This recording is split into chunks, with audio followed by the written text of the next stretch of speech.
day the sky cracked open, everybody in Grayhaven received a class. Some people got Flame Knight, some got Storm Archer. One lucky guy woke up as a dragon chef and immediately started grilling a lizard the size of a bus.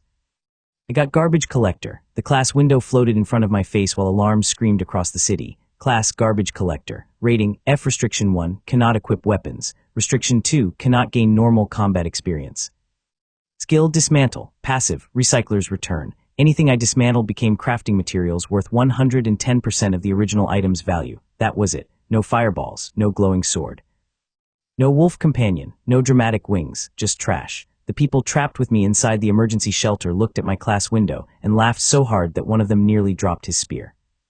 Grant laughed the loudest. He had received the class Rift Duelist, an A-rank combat class built around short-range teleportation and blade attacks. He was tall, fast, smug, and already surrounded by people who wanted to follow him. He looked at the trash bag in my hand and asked whether I planned to defeat the apocalypse by separating glass from plastic. I told him that was exactly the plan. He thought I was joking. It was not. Outside, monsters were crawling through the streets. Inside, the shelter had 20 minutes of backup power and one security door that was already bending inward. Every few seconds, something huge slammed into it.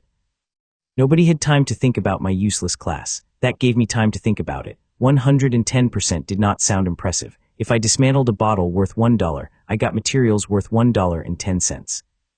Great, I could become rich after several thousand years. Then I noticed the wording. Anything I dismantled became crafting materials worth 110% of the original item's value.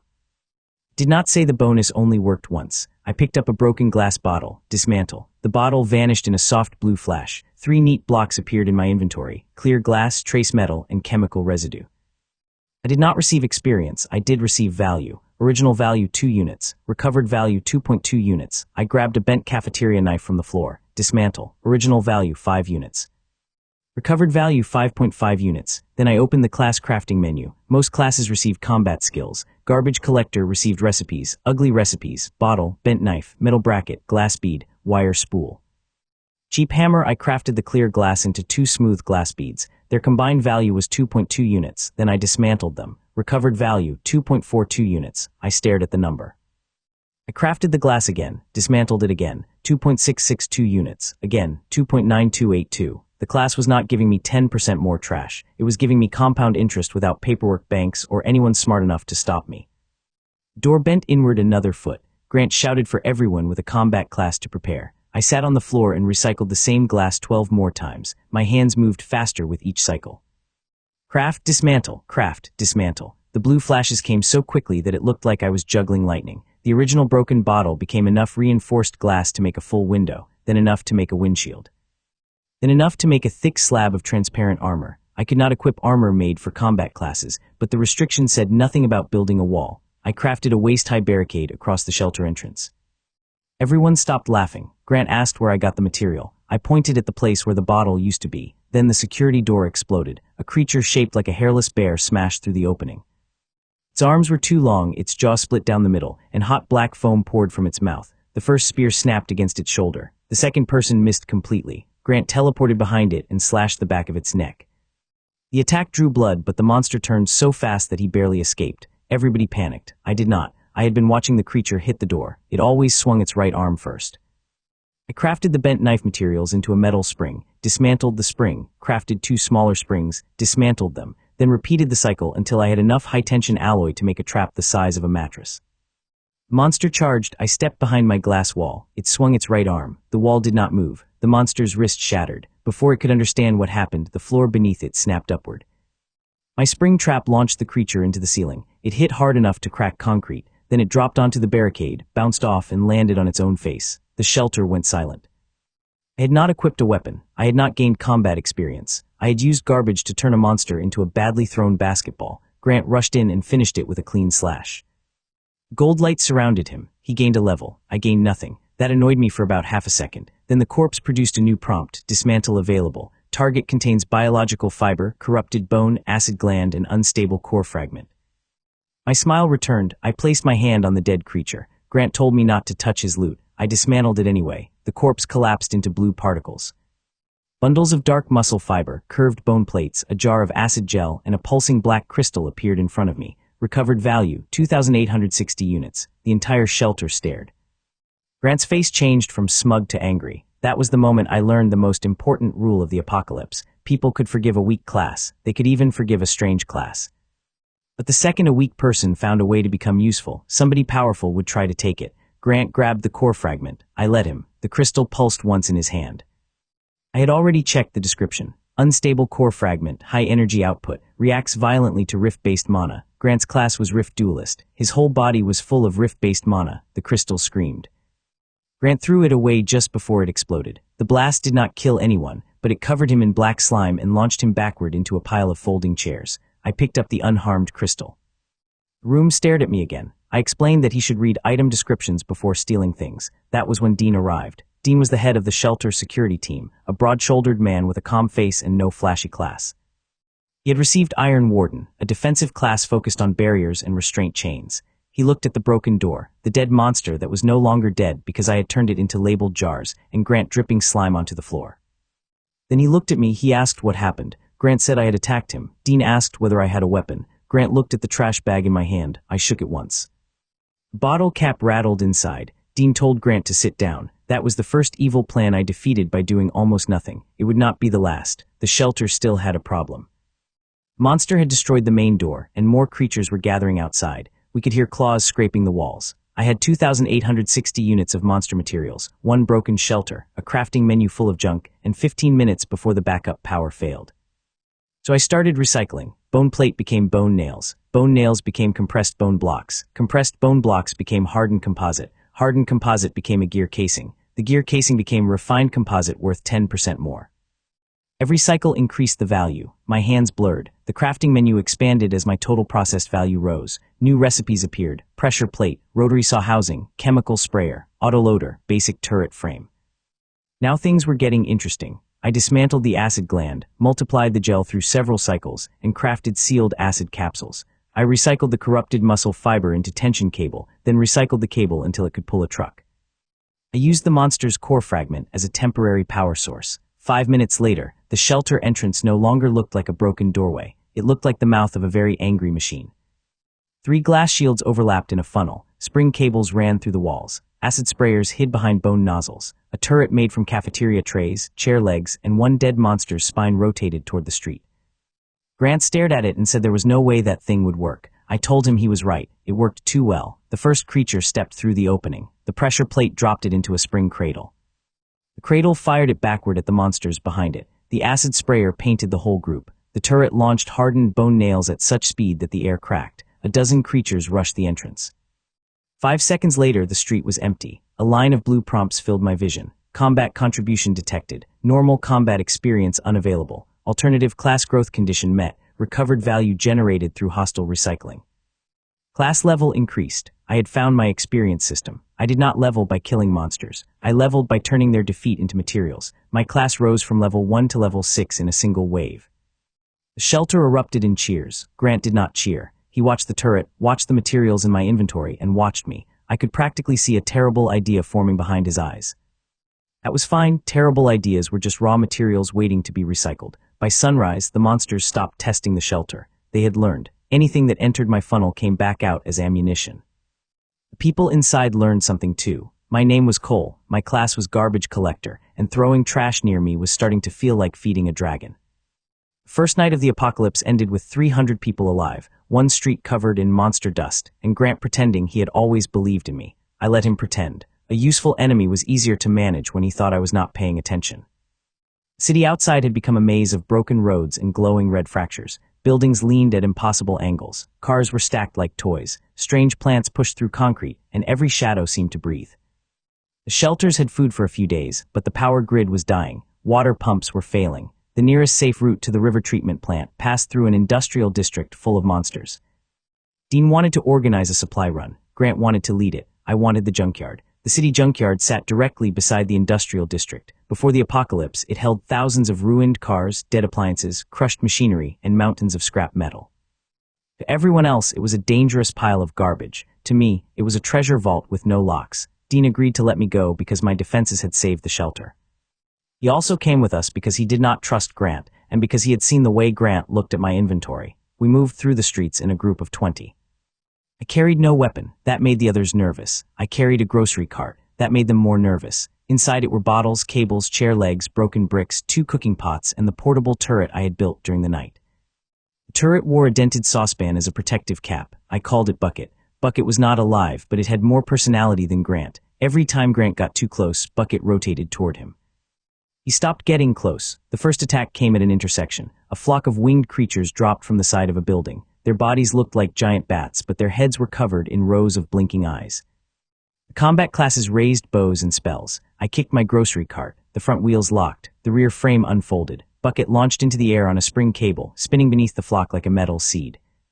Its bone nail barrels fired in every direction. The sky filled with blue sparks, black wings, and very surprised screaming. Bucket reached the top of the cable, opened its saucepan cap, and sprayed acid mist in a perfect circle. The entire flock fell. I reeled Bucket back into the cart. The others stared at me. I told them it was a mobile recycling demonstration. Grant said I had stolen his kills. I pointed out that he had not moved yet. He moved after that. He teleported through the falling creatures and slashed several before they hit the ground. It looked flashy. I had to admit that. Then one dead creature landed on him. That looked even better. I dismantled every corpse. My recovered value jumped to 12,000 units. New recipes appeared. Mana conductor, simple targeting lens, crude automaton joint. Core stabilizer. The garbage collector class did not give me combat skills because it expected me to build them. That was better. A fireball stayed a fireball. A crafting recipe could become anything. We reached the industrial district by noon. Smoke rolled between factories. The road was blocked by a line of abandoned buses fused together with black crystal. Grant tried to cut through. His sword bounced off. The mage blasted the crystal. The crystal absorbed the spell and grew. I tapped it with a spoon. A prompt appeared. Entropy contamination detected. Dismantling risk, moderate. That was the first time I saw the word entropy. System did not explain much. Repeated conversion may introduce structural uncertainty. Structural uncertainty sounded like a polite way to say my items might become insane. I had recycled some of my glass more than 30 times. A faint rainbow shimmer now moved inside it even when the light did not change. I should have been worried. Instead, I wondered what insane glass could do. I placed my hand against the black crystal. Dismantle for 1 second, nothing happened. Then the entire bus barricade folded inward like a paper fan. The vehicles vanished. A storm of material blocks burst into my inventory. Steel, rubber, glass. Fuel gel, mana crystal, entropy residue, recovered value, 94,620 units, class level increased. I had just dismantled a roadblock worth more than every monster we had killed. The crafting menu exploded with recipes.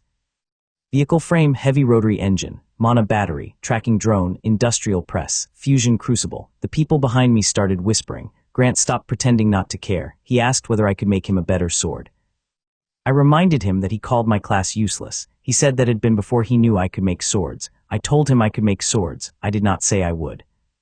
We continued toward the junkyard. The deeper we went, the stranger the district became. Conveyor belts crawled out of factory windows. Pipes twisted like snakes. Machines powered by no visible source hammered empty air. Then we heard an engine. A truck came racing around the corner with no driver. Its front grille had grown teeth. Its headlights were red eyes. The truck monster charged our group. Grant teleported onto the hood and drove his sword into the engine. The truck did not slow down. It opened its hood like a jaw and tried to eat him. Grant escaped by teleporting into the back seat. That was not better. The truck kept charging with him trapped inside. Dean raised a barrier, but the impact pushed him backward. I opened my crafting menu. I had thousands of units of tension cable, reinforced glass, and mana conductor. I crafted 4 anchor launchers. They appeared around my grocery cart. Bucket aimed them. The launchers fired cables into the buildings on both sides of the road. I stood in the center and waited. The truck rushed closer. Grant pounded on the window from inside. At the last second, I pulled one lever. The cables snapped tight. They caught the truck across the front axle and rear frame.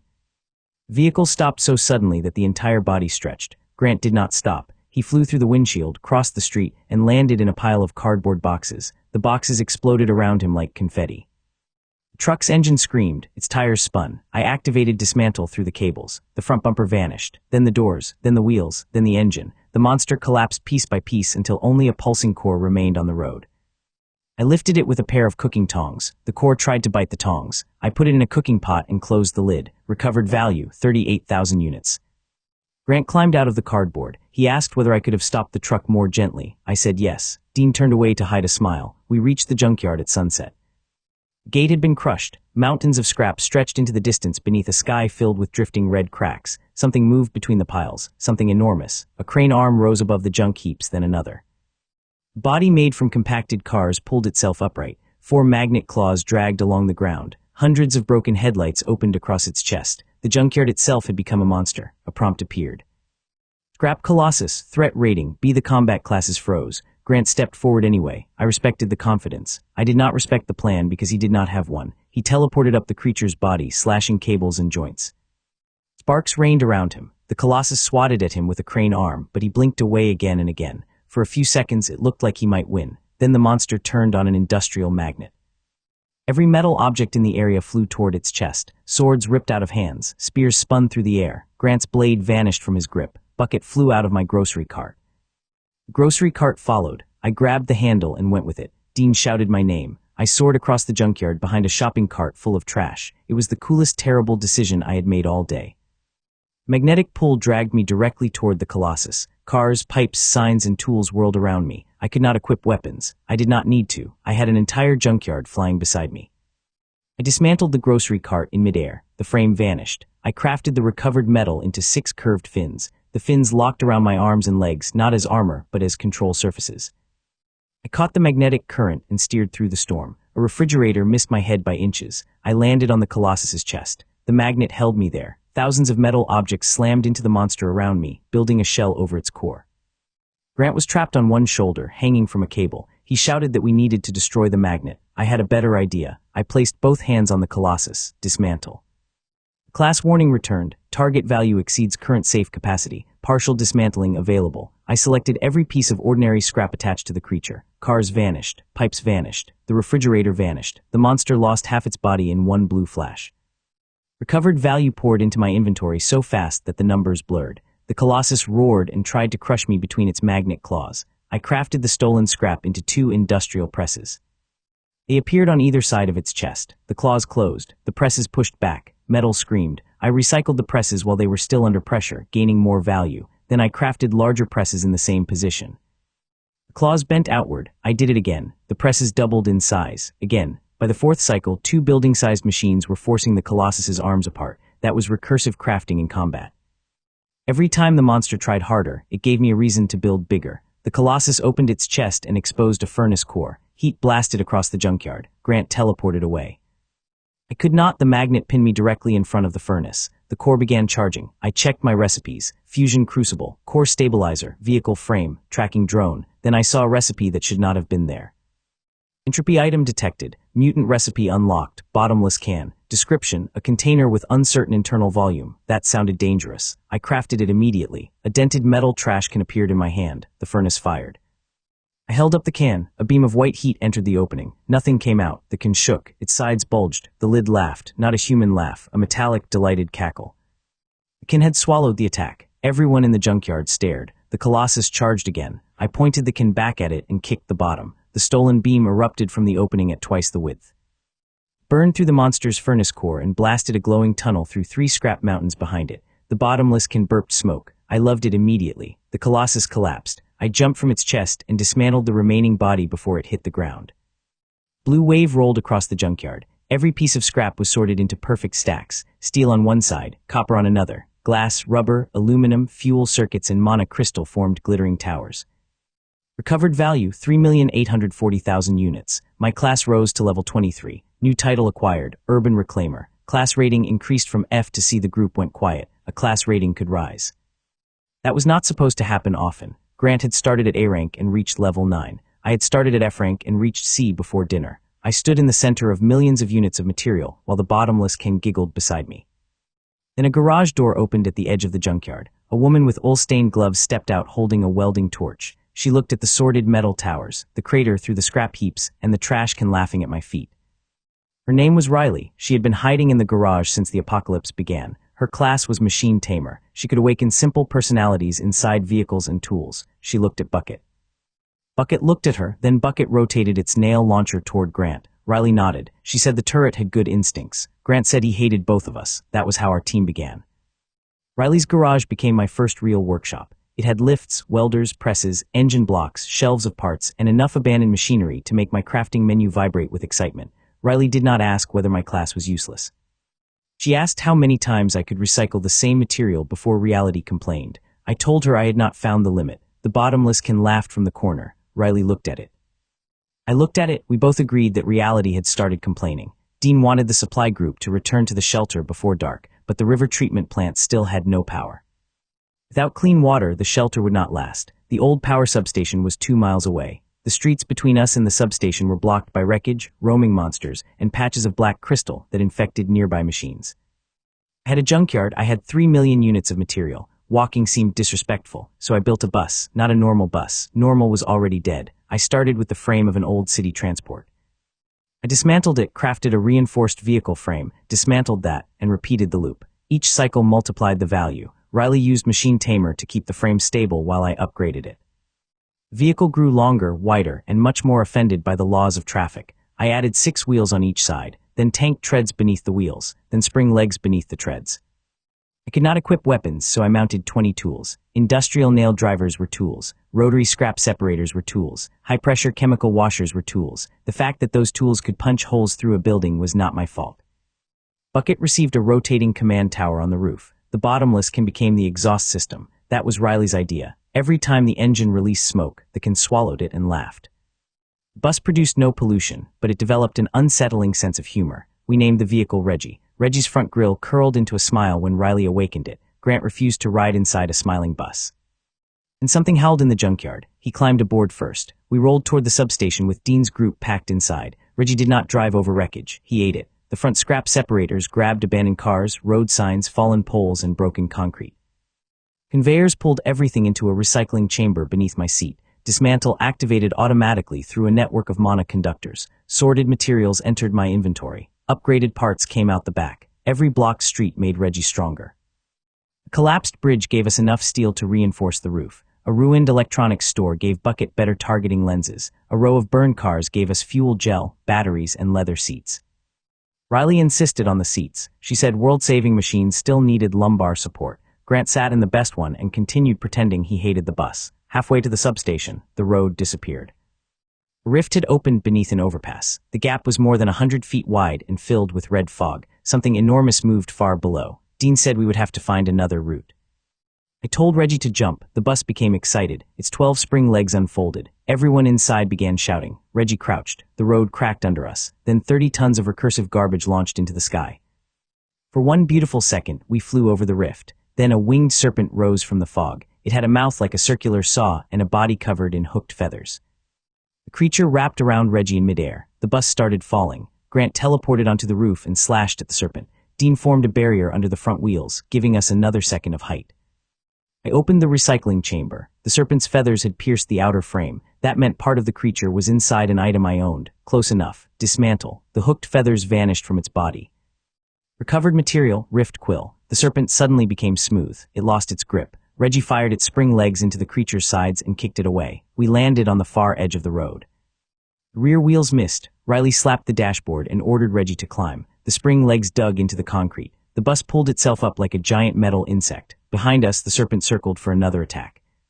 I crafted the rift quills into a directional vein, dismantled it, crafted a better vein, and repeated the process while Bucket tracked the target. Entropy rose in the material. At the 6th cycle, the recipe changed. Mutant item, disobedient arrow. Description, always travels toward the target. May disagree about the route. I made 12. Bucket fired them. The arrows launched backward. Grant laughed. Then the arrows curved around Reggie, drilled through the overpass, emerged from the road, spiraled through the serpent's wings, looped around a building, and struck the creature from 12 different directions.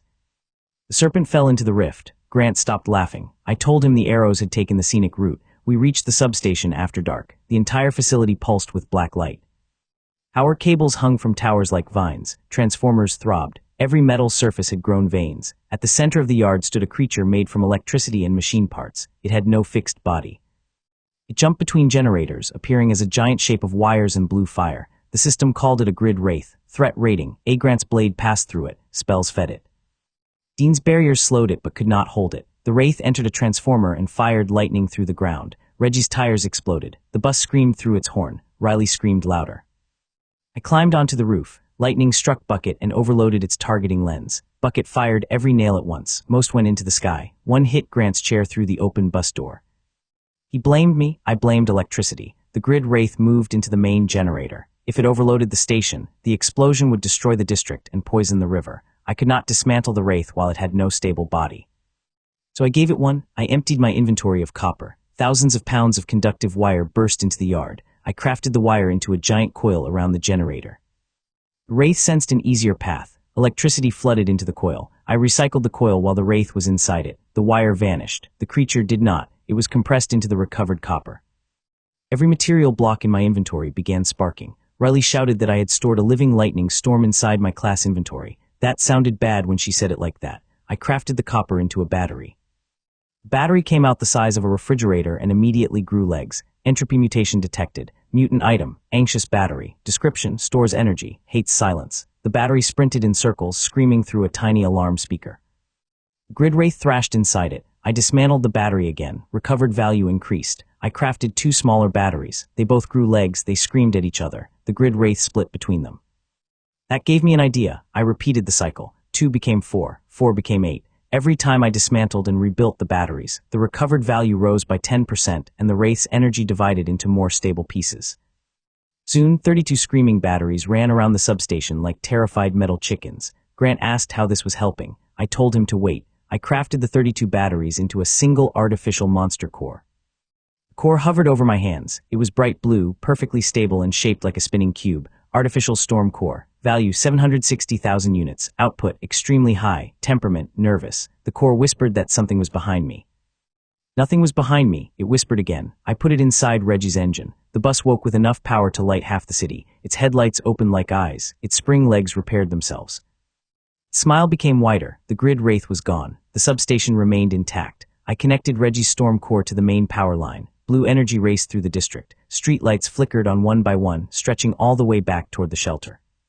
A cheer rose from the group. Far away, the water treatment pumps started moving. We had power. We had water. We had a bus powered by a nervous artificial monster core that kept asking whether the moon was following us. My class rose to level 31. New title acquired, Recursive Artisan. Class rating increased from C to B. The system also gave me a warning. Entropy accumulation, 8.7%. Recommended action, stabilize materials before further recursion. I ignored it for exactly 6 minutes. Back at Riley's garage, I tested a recipe called a precision gear. 1 unit of refined steel produced a gear worth 1.03 units before my class bonus. That meant the recipe itself created 3% extra value. Dismantling added another 10%. 1 loop multiplied value by 1.133. That was better than my basic cycles. Then Riley found a second recipe. 3 precision gears could be crafted into a timing assembly worth 3.4 gear units. The timing assembly dismantled into refined steel. I'm moving steel into gears, gears into timing assemblies, and timing assemblies back into steel. I gained more than 20% per full cycle. We called it the golden loop. I started with a metal bolt. After 10 cycles, I had enough refined steel for a motorcycle. After 20, I had enough for a train. After 30, the garage floor sagged beneath a mountain of compressed alloy. At cycle 32, the metal blinked. Not shined, blinked. A huge eye opened inside the alloy block. Riley slowly lowered her welding mask. The metal eye looked at us. Then the block unfolded into a silver insect with 1,000 gear legs. Entropy mutation detected. Mutant item, value mite colony. Description, consumes items and reproduces according to perceived worth. The colony looked at my inventory. I looked at the colony. It jumped. I slammed the bottomless can over it. The can began shaking. Metal chewing sounds came from inside. The can's laughter turned into panicked coughing. I sat on the lid while Riley welded it shut. The garage walls started vibrating. Tiny silver mites crawled through the seams. Every mite that touched a wrench ate it and split into 2. Every mite that touched a car ate it and split into 100. Golden Loop had made me rich in materials. It had also created a species that considered the entire city a snack. Grant stood in the doorway watching silver insects devour the floor. He asked whether this happened often. I told him it was the first time. Then Reggie whispered through its nervous core that something was behind us. This time it was right. The value mites escaped through the garage wall. Silver wave poured into the junkyard. They ate scrap, doubled, ate the new bodies of their own colony, doubled again, then spread across the ground in a glittering carpet. The apocalypse had already given Grayhaven giant monsters, living storms, and carnivorous trucks. I had just added hungry money bugs. That one was on me. Dean ordered everyone away from the junkyard. Grant wanted to burn the colony. Riley grabbed his wrist before he could throw a fire bomb. Mites had eaten a fuel tank and multiplied according to its value. If we fed them fire, they might decide heat was expensive. I watched the colony. The mites ignored dirt and broken concrete. They rushed toward engines, tools, copper wire, batteries, and monocrystal. They did not eat based on mass. They ate based on perceived value. That meant I did not need to destroy them. I needed to sell them a lie. I opened my inventory and crafted a crown, not a royal crown. I had no interest in crowns, kingdoms, or any other shiny excuse for people to argue in long rooms. This crown was a lure made from cheap alloy, glass powder, and a drop of core energy. Then I recycled it, crafted it again, recycled it. Every cycle raised the value. After 12 cycles, the ugly little crown was worth more than a truck. After 20, it was worth more than the garage. After 28, the system listed its value as unknown because the number no longer fit inside the basic display. Entropy crawled across its surface in purple sparks. Mutant item, priceless garbage. Description, everyone agrees it is valuable. Nobody knows why. The crown looked terrible. One side was taller than the other. A bottle cap sat in the center. The value mites went still. Every silver head turned toward it. I put the crown inside Reggie. Then I told the bus to run. Reggie screamed happily and charged across the junkyard. The colony followed. A river of metal insects chased the bus through the gate, down the industrial road, and toward the open rift beneath the overpass. I drove. Riley managed the engine. Dean built barriers behind us to keep the swarm from spreading into side streets. Grant stood on the roof, using short teleports to slash away any mites that reached Bucket. I had to admit he was useful when he stopped talking. The swarm gained speed. It ate street signs as it passed. It ate lamp posts. It ate the abandoned vehicles Reggie had not already eaten. Every new item made the wave larger. By the time we reached the rift, the silver carpet covered 6 blocks. The crown sat inside a glass box at the rear of the bus. I opened the hatch. The mites climbed over one another, forming a towering hand that reached for it. I threw the crown across the rift. Every mite jumped. The silver wave left the road in one shining arc. For a second, the air looked like it was raining coins. Then the bottomless can coughed. Its welded lid exploded.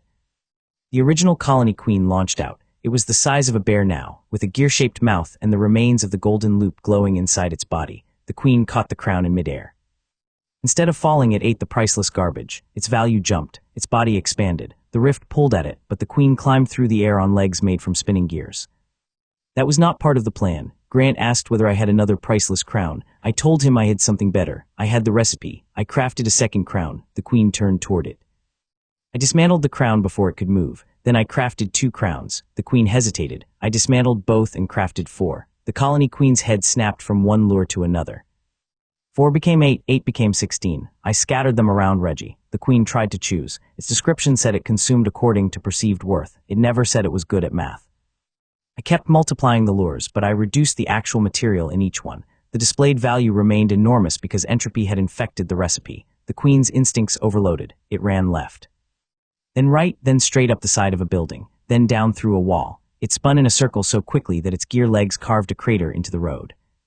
I placed one final crown on top of the bottomless can. The queen charged. At the last second, I dismantled the crown and crafted a tunnel-shaped timing assembly around the queen. The creature shot straight into the can. Riley slammed the lid. Dean wrapped the container in restraint chains. Grant teleported above it and drove a broken concrete beam through the lid like a pin. The bottomless can swallowed. The shaking stopped. Recovered value appeared in my class window. Value mite colony converted into entropy-rich alloy. Recovered value, 14,300,000 units. The bottomless can released a tiny silver burp. Entropy accumulation, 14.2%. I had saved the city from my own mistake. That did not make it less of a mistake. It did teach me a second important rule. Recursive crafting was not free power. Every loop left behind uncertainty. At low levels, uncertainty made items odd. At higher levels, it made them hungry. I needed a way to clean entropy before it turned one of my turrets into a philosopher or convinced Reggie that roads were optional. Reggie drove through a building on the way back. Roads were already becoming optional. When we returned to the shelter, the power was on and clean water was flowing. People cheered when they saw us. Then they saw the bus smiling. The cheering became nervous. The next morning, I built a recycling yard around the shelter. I used monster bone for walls, reinforced glass for watchtowers, and automated conveyors for collection. People brought me broken tools and ruined equipment. I returned better versions. A cracked pot became 3 durable pans. A bent shovel became a powered digging arm. A burned generator became 4 quiet batteries. I kept a portion of every recovered value to grow my material reserve. Within 2 days, the shelter stopped looking temporary. Within 3, monsters stopped approaching the front gate. Within 4, someone tried to rob me. They were not hungry survivors. They came in matching gray coats, carried expensive enchanted weapons, and moved with the confidence of people who had been stealing since before the world ended. Their leader was Sable. She had dark hair tied back, a thin smile, and the class chain witch. She could create living chains that followed commands, wrapped around corners, and drained energy from anything they held. Sable controlled the largest underground market in the southern districts. She had food, medicine, ammunition, and captured monster cores. She also had a simple business strategy: find people weaker than her, take everything. Sable walked into my recycling yard with 20 armed followers and looked around at my machines. She offered me protection. I asked what she would protect me from. Her chains uncoiled behind her like metal snakes. She said people like her. I appreciated the honesty. Dean stepped between us, but Sable's followers spread out. They had already surrounded the yard. Grant reached for his sword. I stopped him. Sable wanted half of my materials, all artificial core recipes, and Reggie. The bus growled. Riley put one hand on the dashboard. I told Sable that Reggie had heard her. She said she did not care. Reggie remembered that. I acted nervous. That was easy. I had designed the whole yard to look valuable, and I knew exactly where Sable was looking. The high-grade alloy tower, the artificial cores. The conveyor controls, the central inventory receiver. I let my hands shake. I told her I could not fight. That was true. I told her my class could not equip weapons. Also true.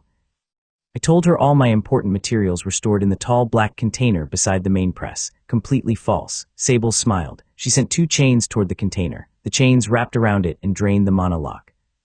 Lid opened. Inside sat the Value-Mite Queen, not the real queen. I had dismantled that. This was a tiny imitation made from the entropy-rich alloy. It had one purpose: consume the most valuable nearby item. Sable's living chains had drained dozens of enchanted weapons. They were worth more than anything else in the yard. The imitation might bit one chain. The effect raced backward. Every chain Sable had summoned turned silver. Her expression changed. The chains began eating one another. Each link split into smaller links. The smaller links wrapped around her followers' weapons. Swords vanished. Mana guns vanished. Core-powered clubs vanished. The swarm of silver chain links carried everything into the black container. Sable tried to cancel her skill. Entropy ignored her. I activated the yard. Conveyors snapped upward. Glass walls rose from the ground. Chemical washers sprayed foam across the exits. Bucket and 6 new turrets rotated into view. None of them fired. They did not need to. Sable and her followers stood unarmed inside a sealed recycling lane, while Dean's restraint chains locked around their wrists. The whole fight lasted 9 seconds. Sable stared at me through the glass. She asked whether I had planned this from the moment she arrived. I told her I had planned it the moment someone warned me that an underground market leader was moving toward the shelter. Dean took her followers to the secured basement beneath the shelter. Sable escaped. She sacrificed the remaining energy in her living chains, turned one into a drilling serpent, and cut through the floor before Dean could lock her down. I considered chasing her. Then I saw what she had left behind: 20 enchanted weapons, 6 monster cores, 3 crates of rare components, a coat woven from shadow thread. I could not equip any of it. I could dismantle all of it. Sable had entered my yard to take half my materials. She left me enough value to multiply my entire reserve. Evil people kept making the same mistake. They saw a trash collector and assumed I was prey. Then they attacked. Then I recycled the evidence. By sunset, Sable's weapons had become refined mana steel. The monster cores had become stable energy cells.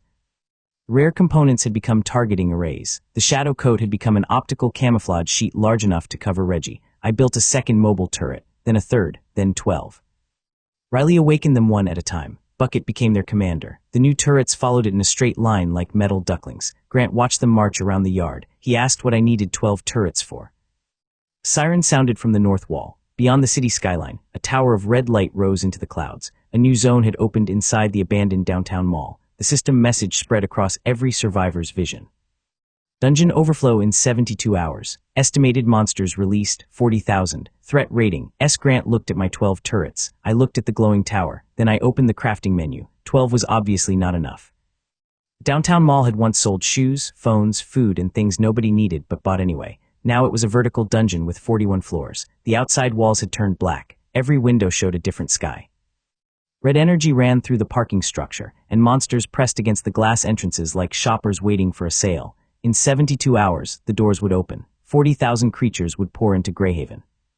Strong combat groups planned to clear the dungeon core before that happened. Most of them had better classes than mine. None of them had a factory bus. I spent the next day converting the shelter's scrap reserve into an army. Golden loop was too unstable, so I searched for safer recipes. Riley and I tested thousands of combinations. Wire spool to motor coil to compact motor to tool head back to wire and steel. Most loops lost value. Some gained a little. One looked completely useless. 4 glass lenses and a copper ring could make a cheap inspection scope worth 5% more than its inputs. Dismantling added 10%. The materials returned as glass and copper. That gave me a stable multiplier of 1.155 per loop with almost no entropy. I called it the boring loop. Boring loop became my favorite. Power did not always come from the wildest recipe. Sometimes it came from repeating the safest recipe so many times that a handful of glass became a mountain. I built 200 inspection scopes, dismantled them, built 231, dismantled them, built 266, the numbers climbed. Soon the recycling yard flashed blue without stopping. Glass and copper poured through the conveyors. Riley added automated crafting arms. I added more arms. The arms built arms. Then the arms dismantled the older arms and replaced themselves with better arms. For 12 hours, the yard upgraded its own factory. At sunrise, I had enough material for 800 turrets, 60 drones, 3 mobile presses, 2 flying recycling platforms, and one machine so ridiculous that Dean asked me not to test it near the shelter. It was a rail launcher built from bridge supports. It did not fire a projectile. It fired an entire automated workshop. The workshop landed, unfolded, collected nearby trash, and built ammunition while fighting. I called it a yard drop. Grant called it unfair. I told him fairness had ended when birds started having circular saws for mouths. We left for the mall with Reggie leading a convoy of scrap carriers. I did not bring hundreds of people. Crowds created chaos. I brought Riley, Grant, Dean, Bucket, the bottomless can, and enough machinery to make the road behind us sink. That kept my recurring problems limited. We reached the mall with 50 hours remaining. Several combat groups were already attacking the entrance. Fire, ice, arrows, and summoned beasts filled the parking lot. The monsters behind the doors barely noticed. The glass had become a dungeon barrier. No attack from outside could damage it. A message floated over the entrance. Entry condition, 5 living participants maximum. Constructs permitted. I looked back at my 800 turrets. System counted them as items. That was generous. Grant said the dungeon had made a mistake. I agreed. We entered as a group of 4. I left the 5th slot empty in case the bottomless can had secretly become alive. First floor looked like the old mall food court, except every table had legs and every chair had teeth. Mannequins in restaurant uniforms marched between counters carrying cleavers. I could not equip weapons. Mannequins could. That felt rude. The moment we stepped inside, every enemy charged. Grant disappeared in a blur of rift jumps. Dean raised a barrier wall. Riley sent 2 drones overhead. I pushed a shopping cart, not the same shopping cart from the first day. That one had died heroically. This cart had 6 rotary separators, a folding conveyor, and a core-powered engine. It rammed the first table monster. The separators turned the table into planks before it hit the ground. The planks moved through the conveyor. I crafted them into spring-loaded chairs. The chairs launched themselves into the mannequins. Every impact folded a mannequin into pieces. The pieces entered the cart. Metal became gears. Plastic became shells. Cloth became tension fiber. The more enemies attacked, the faster the cart built. Within 1 minute, the food court had become a manufacturing line.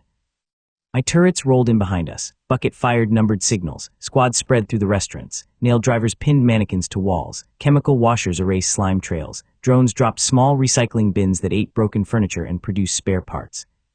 Grant reached the floor guardian first. It was a giant cashier with 6 arms and a head shaped like a glowing register. Every time Grant struck it, numbers appeared over his blade. Damage fee, teleport fee, critical fee. The guardian absorbed a portion of every attack and added the value to its armor. Grant kept attacking. The armor grew thicker. I asked him to stop paying the cashier. He did not appreciate the joke. The guardian's register head opened and fired a beam of coins. Dean blocked it, but the impact drove him through 3 tables. I checked the guardian's description. Retail golem converts hostile action into stored transaction value. The more we attacked, the richer it became. Perfect. I rolled my cart forward and placed one hand on the floor. I crafted 10,000 inspection scopes. And I dismantled them, crafted again, dismantled again. The blue flashes filled the entire food court. The guardian turned toward me. Its class effect recognized repeated creation as economic activity. Numbers began pouring into its register. Its armor grew, its body expanded. Grant shouted that I was making it stronger. I kept going. 100,000 scopes, 200,000. The golem became the size of a building. Its value climbed beyond the floor's normal limit. Then I crafted priceless garbage. The ugly bottle cap crown appeared on the conveyor. The guardian's register tried to price it. The display flickered. Unknown value. Its transaction skill could not decide whether the crown was worthless or infinite. The armor numbers spun out of control. The golem froze. I dismantled the crown. The guardian attempted to refund unknown value. Its chest opened. Every unit of stored transaction value burst out as raw dungeon currency. I activated Dismantle on the exposed core. The giant cashier vanished in a blue flash. Recovered value, 48 million units. Floor 1 cleared. Grant stared at the mountain of glowing currency. He had fought the Guardian for 6 minutes. I had defeated it by confusing the price scanner. The elevator to the 2nd floor opened. Inside, the buttons were replaced by monster eyes. I pushed the eye marked 2. It bit my finger. I dismantled the button. The elevator took us up anyway. The The second floor was an indoor forest growing through a clothing store. Vines wore jackets, trees had shoes tied to their branches, predatory coats crawled across the ceiling. The floor rule appeared. All equipped items gradually become hostile. Grant looked at his sword. The sword looked back. Mouth opened along the blade. It tried to bite him. He dropped it. Dean's restraint chains turned into snakes. Riley's gloves started choking her wrists. My class restriction had never allowed me to equip anything. For the first time, being unable to equip weapons made me the only person fully prepared. I dismantled the hostile gear before it could hurt them. Then I crafted temporary tools from raw materials. Grant received a wooden practice stick with no equipment tag. He asked whether I could make it sharper. I said yes. I did not. Riley received a remote control the size of a brick. Dean received a portable barrier generator. I pushed the shopping cart. The forest attacked. Coats leaped from branches. Shoes ran in packs. Belts slithered through the grass. My cart swallowed them. A pair of expensive boots became suspension parts.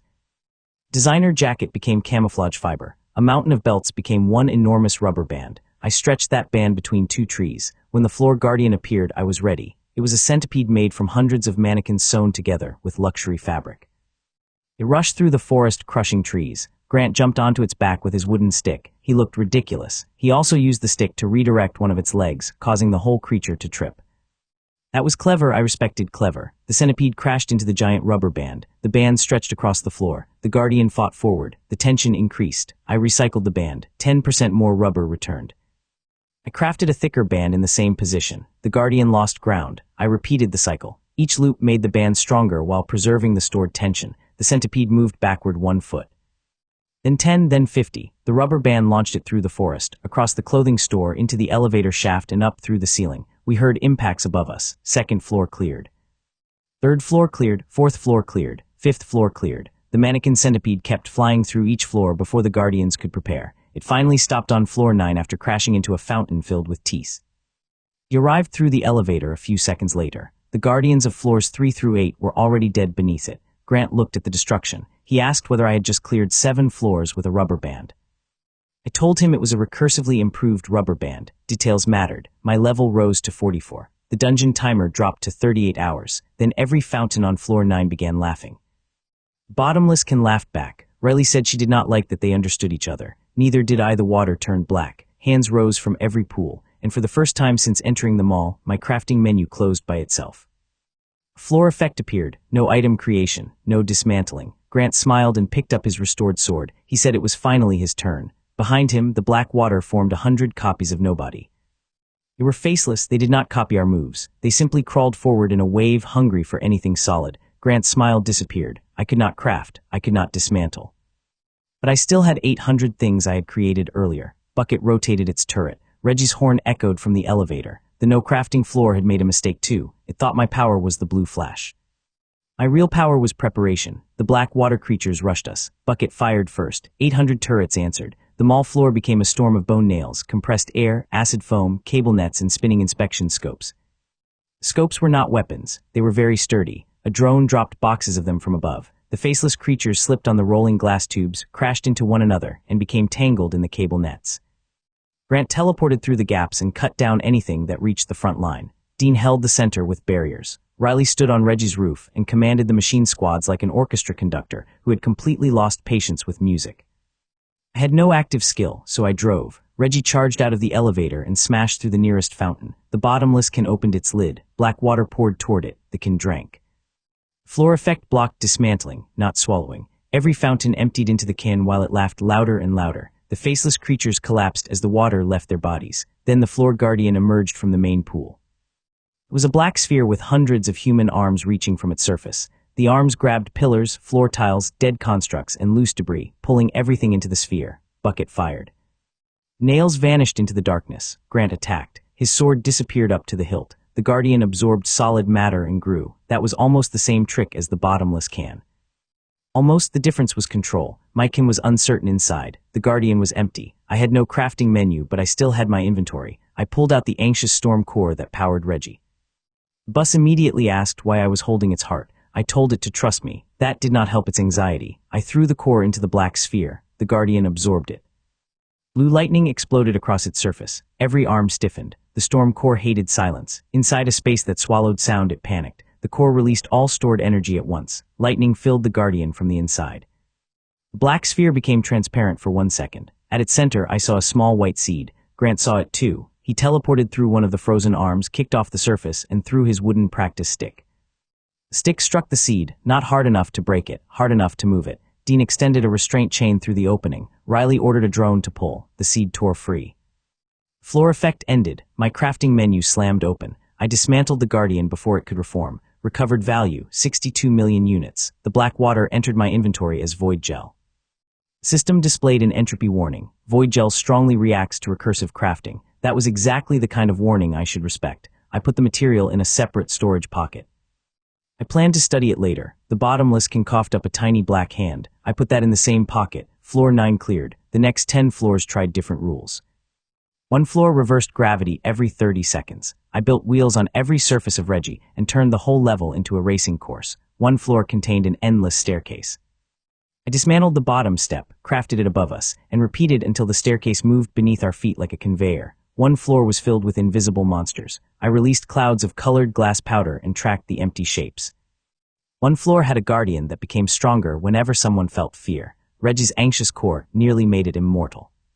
I solved that by temporarily powering the bus with the grid race old copper shell and putting the core inside the bottomless can, where nobody could hear it panic. One floor covered everything in ice. I crafted 100 frictionless plates, gave them spring engines, and turned the battle into a demolition derby. Grant rode one like a surfboard. He pretended he had planned that. By floor 20, our group had become a moving disaster. Grant stopped asking whether my machines worked. He started asking where to stand so they would not work on him. Dean stopped trying to protect the walls. Riley stopped repairing cosmetic damage.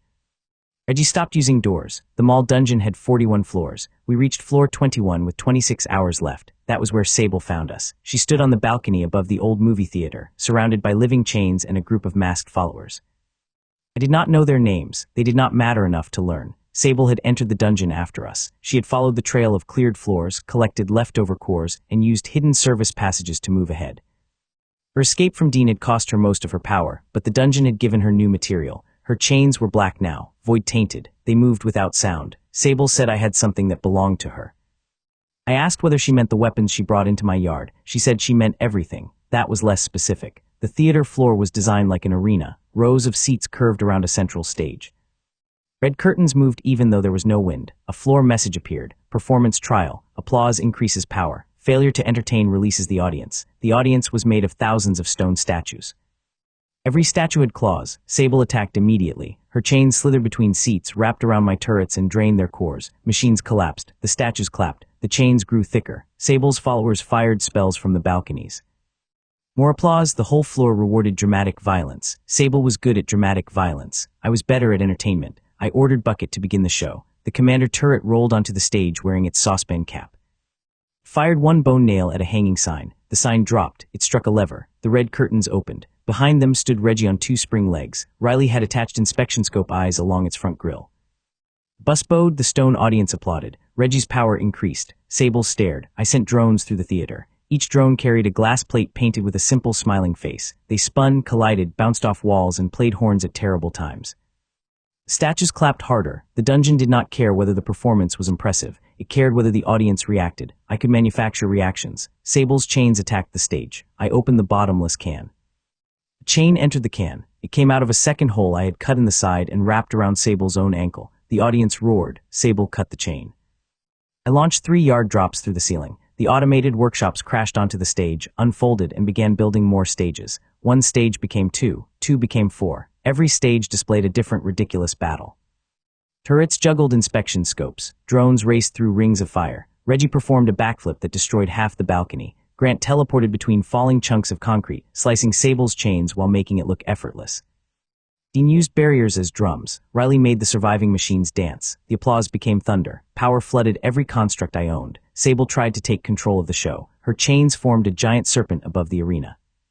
It was impressive. The audience clapped. The serpent grew. Then I gave the audience something better. I crafted a single glass marble. The no-item rule was gone, and I had been saving value for this moment. I recycled the marble, crafted it, recycled it. Each blue flash made the marble larger. Baseball, bowling ball, car tire, house. The audience watched the growing sphere. I added void gel. Entropy spiked. Mutant item, dramatic orb. Description becomes more impressive when observed. May seek attention. The glass sphere floated above the stage. Every statue looked at it. The orb sparkled. It grew. The audience gasped.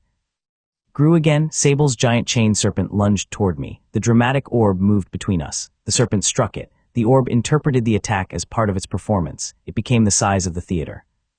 Walls cracked. The audience erupted in applause. The orb absorbed the applause power that had been feeding Sable's chains. Her serpent shrank. My orb kept growing. I told it the performance was over. It ignored me. Of course it did. The dramatic orb pushed through the roof and lifted half the theater into the air. Stone statues slid toward it. Seats tore from the floor. Sable's followers fled into the service passages. Sable wrapped herself in chains and held on. The orb wanted more attention. If it reached the outside of the dungeon, the entire city would see it. Then it might never stop growing. I had created another problem. Fortunately, Sable had volunteered to solve it. I threw priceless garbage at her. The ugly crown landed beside her hand. The value might contamination in her chains recognized it. Every chain snapped toward the crown. They wrapped around the dramatic orb. Sable tried to pull them back. The orb loved the attention. It grew brighter. The chains drained that power. The value might effect consumed the stored applause. The orb shrank. Sable's chains swelled. She could not release them because the entropy inside her skill had become fixated on perceived value. I opened the bottomless can beneath the stage. The shrinking orb, Sable's chains, and half the broken theater dropped toward it. At the last second, Sable cut herself free. She fell onto a balcony and escaped through a wall of shadows. Her chains did not. The can swallowed everything. Recovered value, 91 million units. The stone audience gave one final clap. Floor 21 cleared. Dean looked at the hole where Sable had escaped. He said she was running out of places to hide. I looked at the black chain fragments entering my inventory. I said she was also running out of equipment. Grant picked up the ugly crown. It bit him. He dropped it. The remaining floors became harder. The monsters were stronger, the rules stranger, and the dungeon timer faster. But I had gained a new resource, Void Chain. It could connect spaces that should not touch. Riley looked at the material description. Then she looked at Reggie. I knew that look. It was the same look I had when I found a dangerous recipe. We spent 10 minutes modifying the bus. When we finished, Reggie drove through one wall and came out of another wall 3 floors above. The mall had expected us to climb. We started taking shortcuts. Void Chain changed everything. A normal conveyor moved material from one end to another. A Void Chain conveyor moved material from one place to a completely different place without crossing the distance between them. Riley installed one end inside Reggie's recycling chamber and the other end on a drone. Now I could dismantle debris anywhere the drone flew and receive the materials inside the bus. And I added more ends. One drone became 10, 10 became 50. The dungeon floors stopped being rooms. They became supply bins. Reggie punched through a wall on floor 24. Drones spread through floors 25, 26, and 27. Every broken bench, dead monster, shattered pillar, and abandoned weapon vanished into blue light. Materials poured into the bus from 3 levels at once. I crafted turrets directly in front of enemies we had not met yet. Grant teleported through a void chain gate and appeared behind a floor guardian while it was still facing the entrance. Dean placed barriers across distant hallways without leaving his seat. Riley sent repair arms through walls to fix machines on other floors. We were no longer clearing the dungeon in order. We were folding it. The system did not change because of us. The dungeon rules remained exactly the same. We simply used them more disrespectfully than intended. On floor 28, a maze rearranged every minute. I drilled one void chain gate through the center and ignored the maze. On floor 29, gravity pulled toward the nearest monster. I released thousands of tiny wind-up lizards. The gravity field could not decide which direction was nearest. Everything floated. On floor 30, the Guardian was a giant clock that reset the room whenever it took serious damage. I did not damage it. I dismantled every loose object around it, built a padded shipping crate, and mailed the clock through a void gate into the bottomless can. The room reset. The clock did not return. Floor 30 cleared. My class reached level 58. Rating increased from B to A. Grant had started at A. He was level 32 now, faster than before, strong enough to teleport through entire buildings, and capable of cutting a monster core without touching the shell around it. He should have been proud. Instead, he stared at my new class rating. He said I had caught him. I told him I had passed him 3 floors ago. He became quiet. For the first time, I did not enjoy it. Grant was arrogant, selfish, and sometimes one bad decision wearing boots, but he had also fought beside us through 30 floors. He had protected Riley when a ceiling monster dropped on the bus. He had dragged Dean away from a collapsing void gate. He had stopped stealing my materials after the first day, mostly. I had spent so much time waiting for him to betray me that I almost missed the fact that he was slowly becoming less terrible. Then he tried to challenge me to a duel. I told him I could not equip a weapon. He said I could use machines. I asked how much insurance his chair had. He canceled the duel. We reached floor 35 with 13 hours left. That floor was completely empty. White walls, white floor, no doors except the elevator behind us. No guardian, no sound. Reggie's storm core whispered that something was behind us. Nothing was. Then one of my turrets vanished. No flash, no attack. It simply stopped existing. A second turret vanished. Then 10. The class inventory showed no destroyed items and no recovered materials. They were being removed from space. Riley sent a drone upward. The camera showed a ripple moving through the white ceiling. It was not copying us. It was erasing whatever it touched. The Guardian descended. It looked like a transparent jellyfish made from holes. Its tendrils were lines where the world ended. Null feeder. Threat rating S dismantle unavailable. Target has no recoverable structure. Grant's sword vanished when a tendril brushed it. Dean's barrier lost a perfect circular section. Reggie backed toward the elevator. Doors had disappeared. For once there was no trash on the floor. Nothing to recycle. Nothing to build from. The null feeder spread its tendrils across the room. I searched my inventory. Steel would vanish. Glass would vanish. Core energy would vanish. Even void gel had structure. Then the bottomless can shook. The can's internal volume was uncertain. The Guardian erased existing space. I can barely agreed that space existed. I placed it on the floor and opened the lid. The null feeder moved over it. A tendril entered the opening. The kin did not vanish. Its inside was not a normal place. The Guardian pulled. The kin pulled back. The white room warped around us. Riley shouted that the two impossible spaces were trying to decide which one was less possible. That was not a sentence I wanted to hear during a boss fight. The bottomless kin stretched upward. The null feeder flattened. Reggie drove forward and rammed the kin deeper into the creature. Grant used a broken chair leg to push from the other side. Dean placed barriers around the edges, forcing the Guardian inward. I grabbed the lid. The null feeder turned toward me. Every tendril snapped forward. I closed the can. The lid cut through the Guardian's body. Half the null feeder fell inside. The other half remained in the room, thrashing. The kin began erasing from the bottom. I had seconds. Dismantle still showed no valid target, so I dismantled the can. The bottomless can vanished. Recovered materials should have appeared. They did not. For one terrible moment, I thought I had destroyed my favorite entropy item. Then a new material block entered my inventory. Impossible volume. Value, undefined. The null feeder had been trapped inside the concept of the can when I dismantled it. The two uncertainties fused. The remaining half of the Guardian collapsed. I crafted the material immediately. New mutant recipe, pocket yard. A small silver trash bin appeared in my hand. It looked normal. I opened it. Inside was the entire junkyard, not an image, the real junkyard. I could see scrap mountains, Riley's garage, recycling towers, and the value mite crater far below the rim. Riley looked inside. She slowly smiled. The pocket yard allowed access to every machine and material stored in the junkyard from anywhere. My mobile workshop had just become city-sized. I reached into the bin. My arm extended through open space and emerged above the junkyard. I grabbed an industrial crane. The full-sized crane came through the opening as a small model, then expanded to normal size in the white room. Grant stepped back. I pulled out a recycling tower. Then a fusion crucible, then 300 fresh turrets. The white room filled with my entire production base. The remaining null feeder fragment tried to erase it. The factory built faster than the fragment could consume. Conveyors fed conveyors. Turrets fired compressed debris. Drones wrapped void chains around the creature. The fusion crucible stabilized its edges. For the first time, Dismantle recognized a structure. I activated it. Recovered value, undefined. Class level increased to 65. New title acquired, Space Reclaimer. The floor opened. We dropped into floor 36 along with half the junkyard. The Guardian below looked up as an industrial crane fell on its head. Floor 36 cleared. The next 4 floors disappeared beneath production. I stopped carrying material. I carried access. Every time we needed something, I opened the pocket yard and pulled it out. A flying enemy appeared. I pulled out an anti-air platform. A lava river blocked us. I pulled out a bridge factory. A creature swallowed Reggie.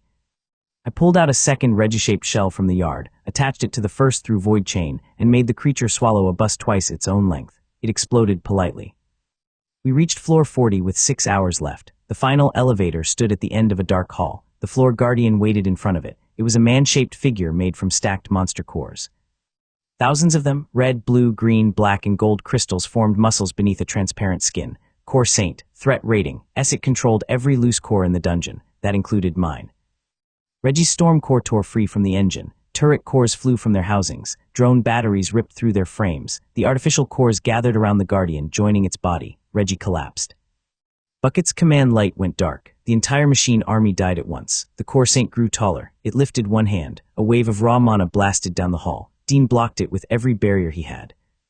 Barriers shattered. Grant teleported us behind a pillar. Riley crawled to Reggie and tried to restart the bus with manual power. I opened the pocket yard. The Guardian reached through the connection. Every artificial core in the junkyard lifted into the air. Thousands of energy cells flew toward the bin opening. I shut it. The core saint now controlled every core I had built. That was a problem. It was also a market. I had spent days learning recursive value. The Guardian had gathered my most valuable components into one place. I pulled out the void gel. Riley saw it and told me not to do whatever I was thinking. I told her I did not know what I was thinking yet. That was worse. The core saint attacked again. Grant blinked between blasts, carrying Dean away from the broken pillar. I threw the void gel across the floor. The Guardian absorbed it into its feet. Void energy spread through the stacked cores. Every crystal became connected, not just physically, spatially. The core saint thought it had gained perfect control. What it had actually gained was a single shared dismantling path. I placed one hand on an empty turret housing. Housing was connected to its stolen core through residual mana. That core was connected by void gel to every other core in the Guardian. Dismantle. The first artificial core vanished, then the second. Then all of them. The core saint's body collapsed inward as thousands of crystals turned into raw material at the same time. The Guardian screamed and tried to sever the void links. I crafted the recovered cores into cheaper batteries, then dismantled those batteries, then crafted even cheaper cores. Every loop reduced the individuality of the materials, while my passive increased their total value. Core Saint depended on unique core identities. I was laundering them into generic power. Its arms fell apart, its chest opened. At the center floated a golden dungeon heart. The Guardian grabbed it and began pulling energy from every floor below us. The mall shook. 40 floors of monsters, traps, and broken rules flowed upward. The Core Saint rebuilt itself as a giant made from the dungeon. Food court tables formed its ribs. Mannequins formed its fingers. Black fountain water became blood. The performance theater became armor. The null feeder's missing space became a hole in its face. That was impressive. It was also made almost entirely from things I had already dismantled once. My class recognized them. Previous recovery paths detected. Recursive claim available. I smiled. The Guardian had built its final body from my leftovers. It had recycled for me. I activated Dismantle. The entire giant flashed blue. Every floor shook. Walls folded into material blocks. Escalators became gears. Fountains became pipes. Storefronts became glass. Dungeon plants became fiber. The giant lost 1,000 pieces every second. It tried to hold itself together. I kept dismantling. The mall around us peeled away in layers. Outside, the black exterior cracked. Sunlight entered the dungeon for the first time. The Core Saint reached for me with one remaining hand. Grant teleported onto its wrist and redirected the strike. Dean trapped the fingers in a barrier. Riley sent manual repair power through Reggie. The bus woke for 3 seconds. That was enough. Reggie drove up the Guardian's arm. I stood on the roof. At the shoulder, I opened the pocket yard and pulled out the rail launcher. The full bridge-sized machine unfolded behind me.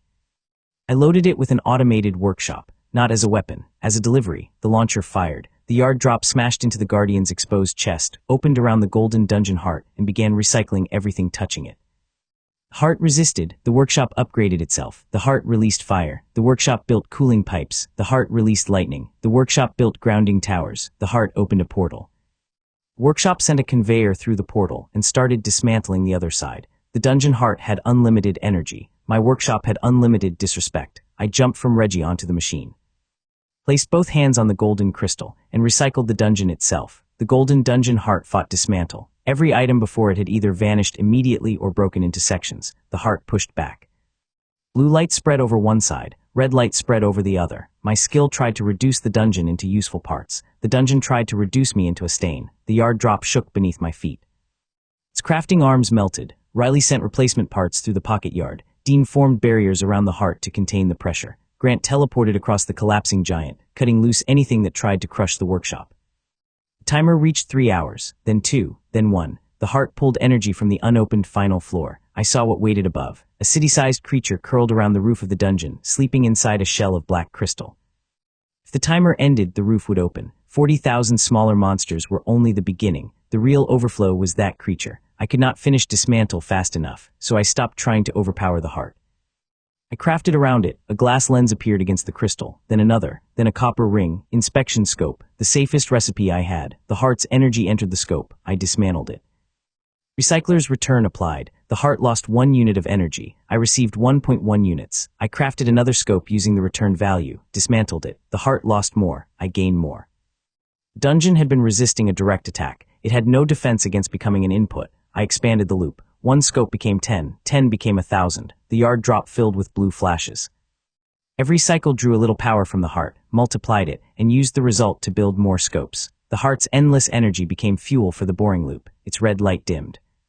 My material reserve exploded upward. 1 billion units, 2 billion, 5. The crafting arms moved so fast they became rings of light. The giant body around us collapsed. The dungeon floors folded into the pocket yard as sorted resources. The sleeping creature on the roof opened one eye. The timer reached 10 minutes. I built 10 million inspection scopes, dismantled them in one wave. The heart cracked. Golden light burst through the final floor. The roof creature uncoiled. Its head rose over Grayhaven. People across the city saw a serpent made from towers and mouths emerging from the mall. It spread wings large enough to cover downtown. Then the golden heart shattered in my hands. Dismantle completed. The entire mall dungeon lost power. The roof creature froze. Its body became ordinary dungeon material without the heart to sustain it. I opened the pocket yard beneath it. A silver trash bin sat in the ruined mall. The city-sized serpent fell through the opening. Inside the junkyard, the sky darkened as the monster dropped from nowhere. I activated every recycling tower at once. Conveyors rose like metal vines. Industrial separators cut through the dead shell. Fusion crucibles swallowed the crystal wings. The serpent hit the ground and became a mountain of materials before the dust settled. Recovered value, 88,400,000,000 units. Dungeon overflow cancelled. Class level increased to 79. Class rating increased from A to S. New title acquired, Dungeon Reclaimer. New skill acquired, Field Ownership. Any area containing enough of my crafted infrastructure could be treated as one connected item for the purpose of repair, modification, and partial dismantling. That skill was absurd. I had already filled half the industrial district with machines. The city had just become something I could edit. The mall returned to normal space, not normal condition. Half the building was gone. The other half had become neatly stacked construction material. Reggie sat upside down in a fountain. Bucket's saucepan cap was missing. Grant lay on a pile of stuffed animals from a ruined toy store. Dean was still standing somehow. Riley looked at the empty place where 41 dungeon floors had been. Then she looked at me. She asked whether I had put a city-sized serpent in her junkyard. I said it was sorted. That did not answer the question. We exited with 40 minutes left on the old timer. The combat groups outside expected a monster wave. Instead, the mall doors opened and my shopping cart rolled out carrying the Golden Heart's remains. The crowd stared. I pushed the cart past them. One person asked who had cleared the dungeon. Grant pointed at me. That surprised me more than the boss. He could have claimed part of the victory. He could have described his attacks, his teleports, or the times he saved us. Instead, he said the trash collector had recycled the whole place. Nobody laughed. The story spread through Grayhaven before we reached the shelter. My original F-rank class had reached S-rank. The useless collector had prevented an S-rank overflow. The shelter guards opened the gate. People filled the yard. They cheered for Dean. They cheered for Riley. They even cheered for Grant, who immediately stood straighter. Then Reggie drove through the wall because the gate was too narrow. Everyone moved aside. The bus had found a new road. We had won. For one evening, that was enough. The city had power, clean water, and enough recovered material to rebuild entire districts. The mall threat was gone. Sable had lost more followers, more chains, and another chance to steal from me. Grant had stopped calling my class garbage. He still called Bucket ugly. Bucket remembered. I sat on top of the shelter wall and watched lights return across Grayhaven. Riley joined me with 2 cups of something hot. I did not ask what it was. During the apocalypse, mystery drinks ranked low on the danger list.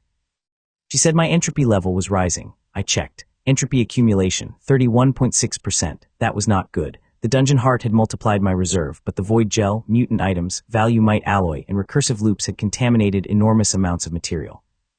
I had stored most of it in the pocket yard. Inside the silver bin, the junkyard sky was turning purple. Scrap piles moved when nobody touched them. The fusion crucible had started humming songs.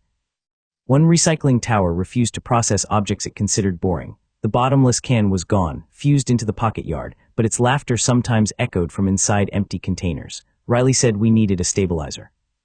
I agreed, then every light in the city turned purple. The hot drink in my hand floated upward. Reggie's tires rotated sideways. Bucket fired a single nail into the ground and saluted it. Across the industrial district, millions of recycled components began shifting. The entropy was not attacking me. It was not sent by the system. It was a physical consequence of everything I had forced through too many uncertain forms. I had bent value until value started bending back. A storm rose from the pocket yard. Purple lightning spiraled over the junkyard. Mutant items crawled from scrap heaps. Glass birds with wrench-shaped wings. Engines that ran on noise. Chains that tied themselves into angry knots. A bridge that folded into a metal centipede and walked away. The pocket yard snapped shut. I tried to open it. The lid bit my hand. Then the entire silver bin grew legs and sprinted out of the shelter. I jumped from the wall. Reggie chased it. the bin ran faster. It crossed the yard, climbed the gate, and launched itself into the street. Every unstable item I owned was inside, so were 88 billion units of dungeon material. If the entropy storm spread through that reserve, the junkyard would not produce one monster. It would produce an ecosystem. I grabbed a void chain hook and threw it. The hook caught the bin's handle. The chain pulled tight. I was dragged off my feet and down the road. Riley drove Reggie beside me. Dean formed a barrier ramp. Grant teleported ahead. For a moment, the four of us chased a runaway trash bin through the city, while purple lightning turned traffic lights into singing flowers. Then the bin reached the river. It opened its own lid. A giant hand made from recycled buildings rose out. The hand grabbed the riverbank. A second hand appeared. The pocket yard began pulling itself into the real world. Junkyard was unfolding through the container. Scrap mountains pushed into the street. Recycling towers rose through buildings. The dead serpent's crystal wing spread across the river. In less than a minute, the industrial district was buried beneath my inventory. At the center of it all, something stood up. The Value Might Queen's alloy formed the bones. Void gel formed the joints. The dramatic orb's glass formed a bright eye. Null feeder formed an empty mouth. The golden dungeon residue formed a crown-shaped reactor in its chest. It was not any one item. It was every bad decision I had stored together. Entropy Titan, threat rating, unstable, estimated value, increasing. The Titan looked down at me, then it reached into the city and picked up Reggie. The bus honked angrily. The Titan opened its empty mouth. It was about to eat my best machine. I pulled on the void chain. The pocket yard bin flew back into my hand. Its interior was now mostly empty because the junkyard had escaped. That gave me an idea. I opened it toward the Titan. The bin tried to swallow the creature. The Titan grabbed the rim with one hand. The two impossible objects locked together.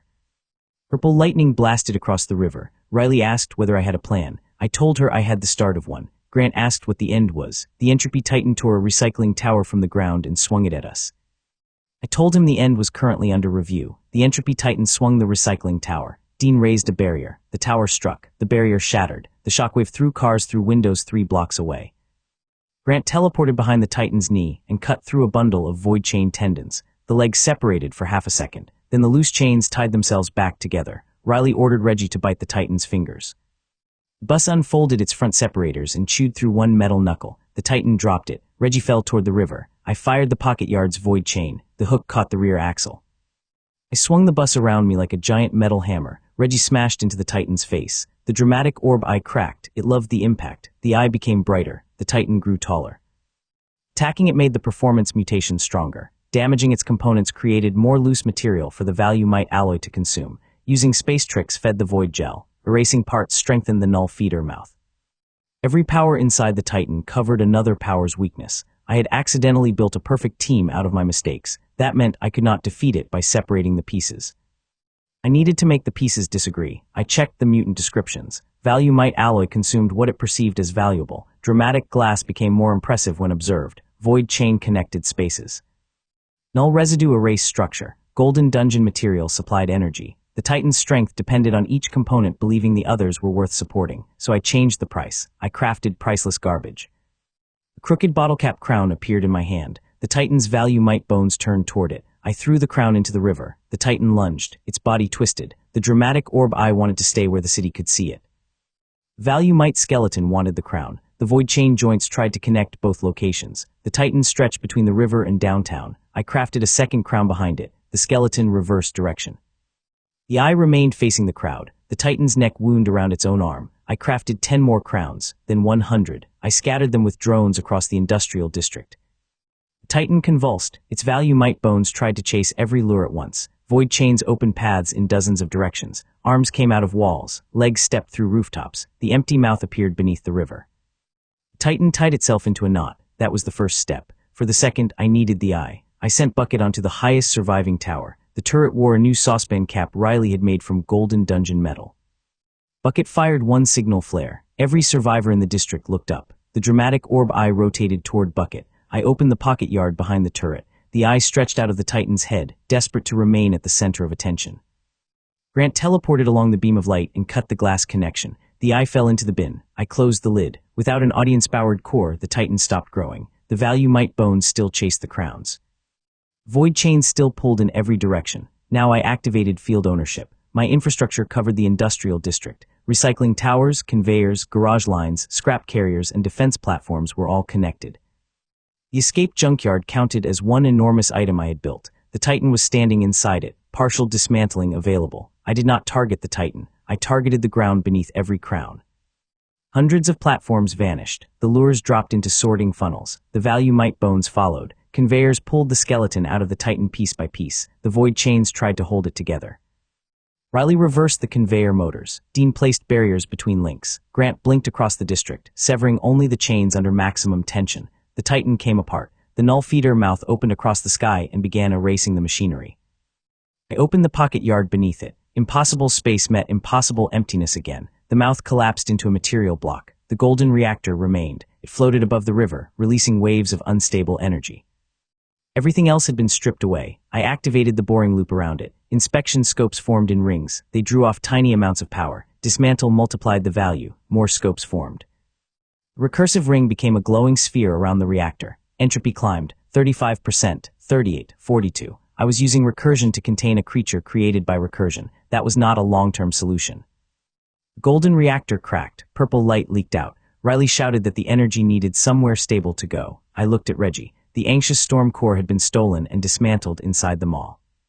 The bus was running on emergency batteries. Reggie looked at me. Its headlights narrowed. The bus understood before I spoke. It opened the engine chamber. I redirected the loop.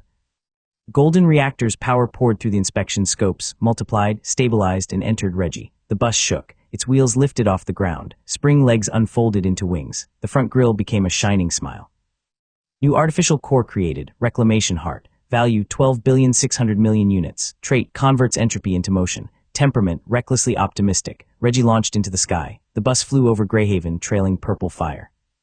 Every unstable object it passed lost some of its entropy. Singing traffic lights became normal. The walking bridge unfolded across the river. Glass birds dropped as harmless tools. The city lights changed from purple back to white.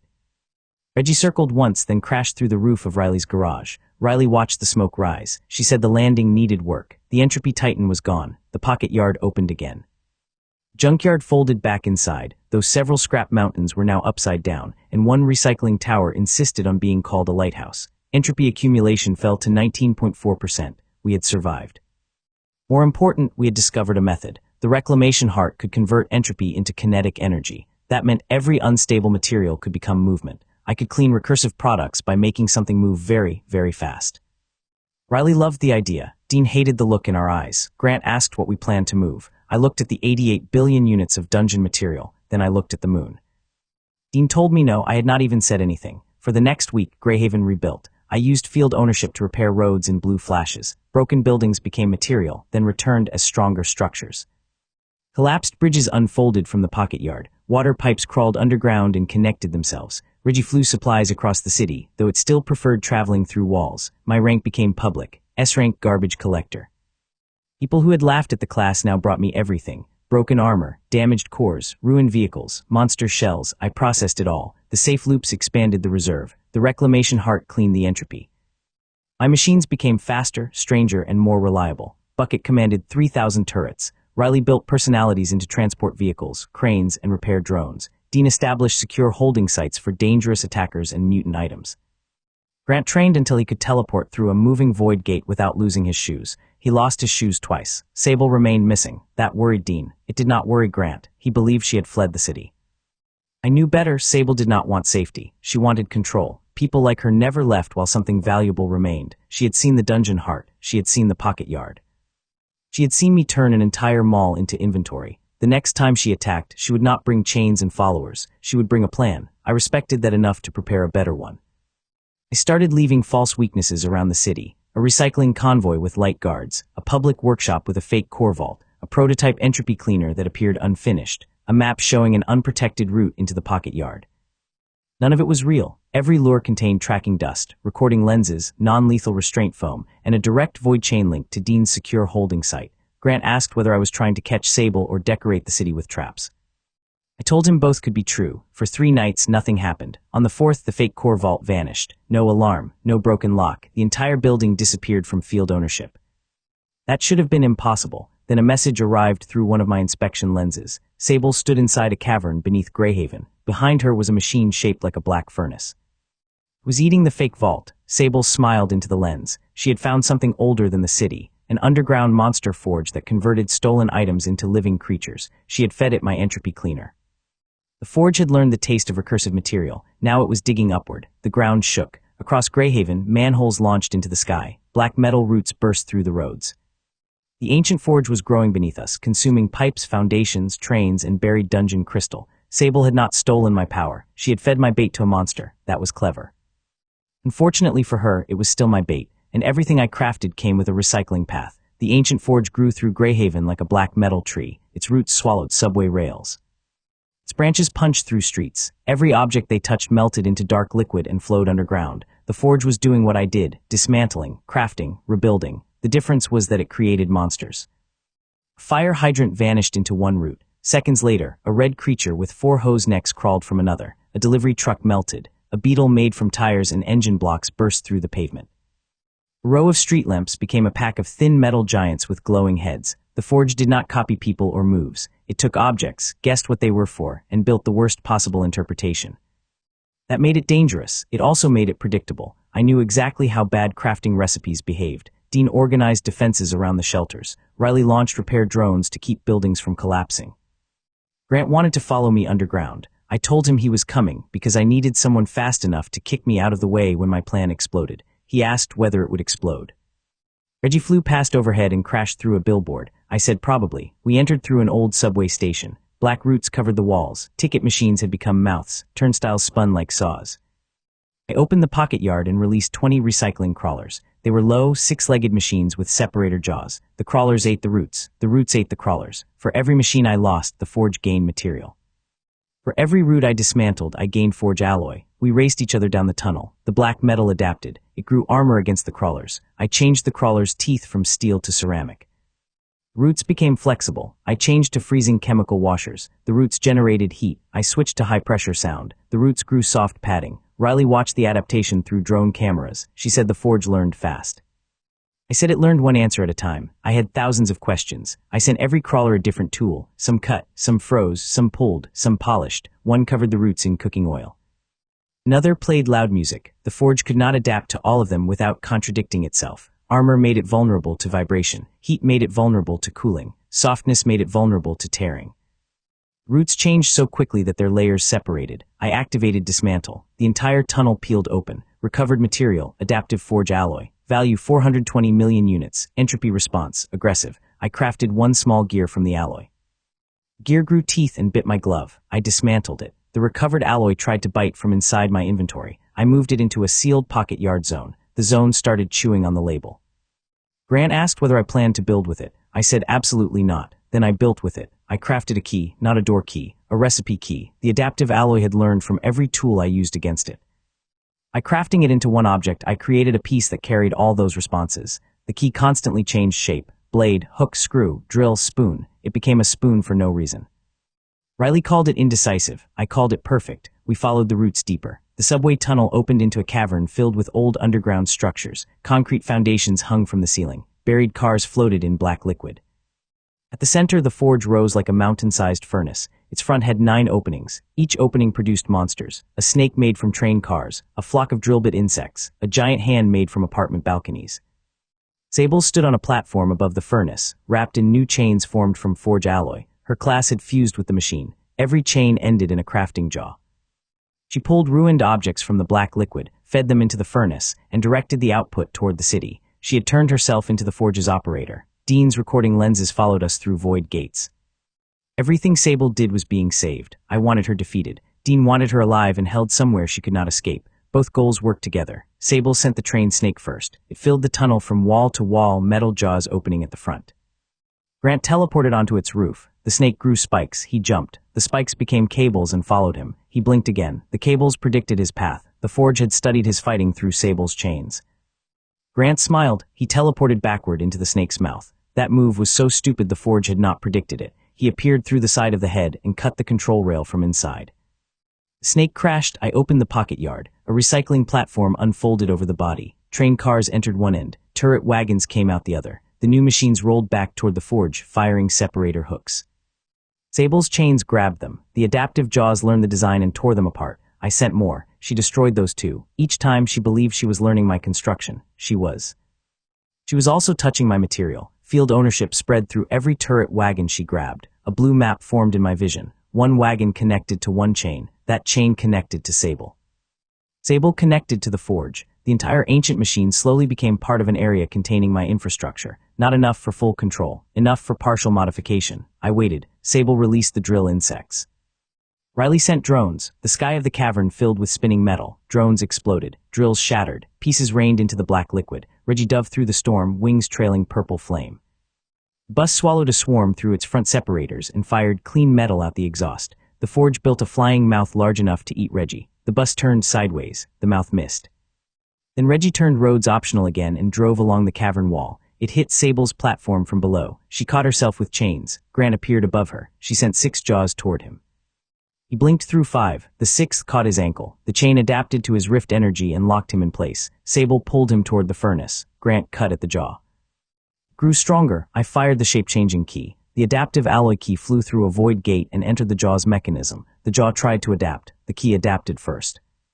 Hook blocked gear, spoon jammed hinge. Drill reversed motor. The chain tied itself into a knot and released Grant. He landed beside me. He said the spoon saved him. I told him never to disrespect spoons. Sable finally looked worried. She ordered the forge to seal the cavern. Black roots covered every exit. The 9 furnace mouths opened wider. All the stolen material beneath Grayhaven flowed inward. The forge began producing one creature. Not 9-1 buildings groaned above us as foundations vanished. The black liquid rose into a humanoid shape. It had train tracks for ribs, road slabs for skin, and skyscraper beams for fingers. Its head was the fake core vault. Inside its chest pulsed the unfinished entropy cleaner I had planted as bait. Sable had built a city breaker. She said Grayhaven would either belong to her or become material. I had heard better speeches from broken appliances. The giant swung at us. Dean's barriers appeared through void gates, but the fist shattered them. Reggie grabbed Riley and flew clear. Grant teleported. I stayed. The fist came down. At the last second, I opened the pocket yard beneath my feet. I dropped inside. The giant punched the cavern floor. I came out of a recycling bin mounted on its shoulder. Field ownership recognized thousands of my tracking particles inside the fake vault. The city breaker's head was built from my lure. I placed the adaptive key against it. The head opened. Not because I forced it, because the key became the exact tool the forge believed should open that object. Inside was my fake entropy cleaner. Sable had connected it directly to the forge's main control. She thought it was unfinished. It was not. It was a reverse conveyor. Its purpose was to send anything that touched it back to my yard. I activated the device. The city breaker's head vanished into the pocket yard. Neck followed, then the shoulders. The forge tried to stop the transfer. Its own adaptive chains tightened around the giant. That connected Sable's control network even more deeply to my infrastructure. Field ownership threshold reached. The ancient forge glowed blue in my vision. Area treated as connected item. I could dismantle it. Sable realized the trap. She cut every chain linking her to the machine. Too late, the forge had already become part of my field. I activated Dismantle. The mountain-sized furnace began disappearing from the outside inward. Roots vanished beneath the city. Monster mouths collapsed.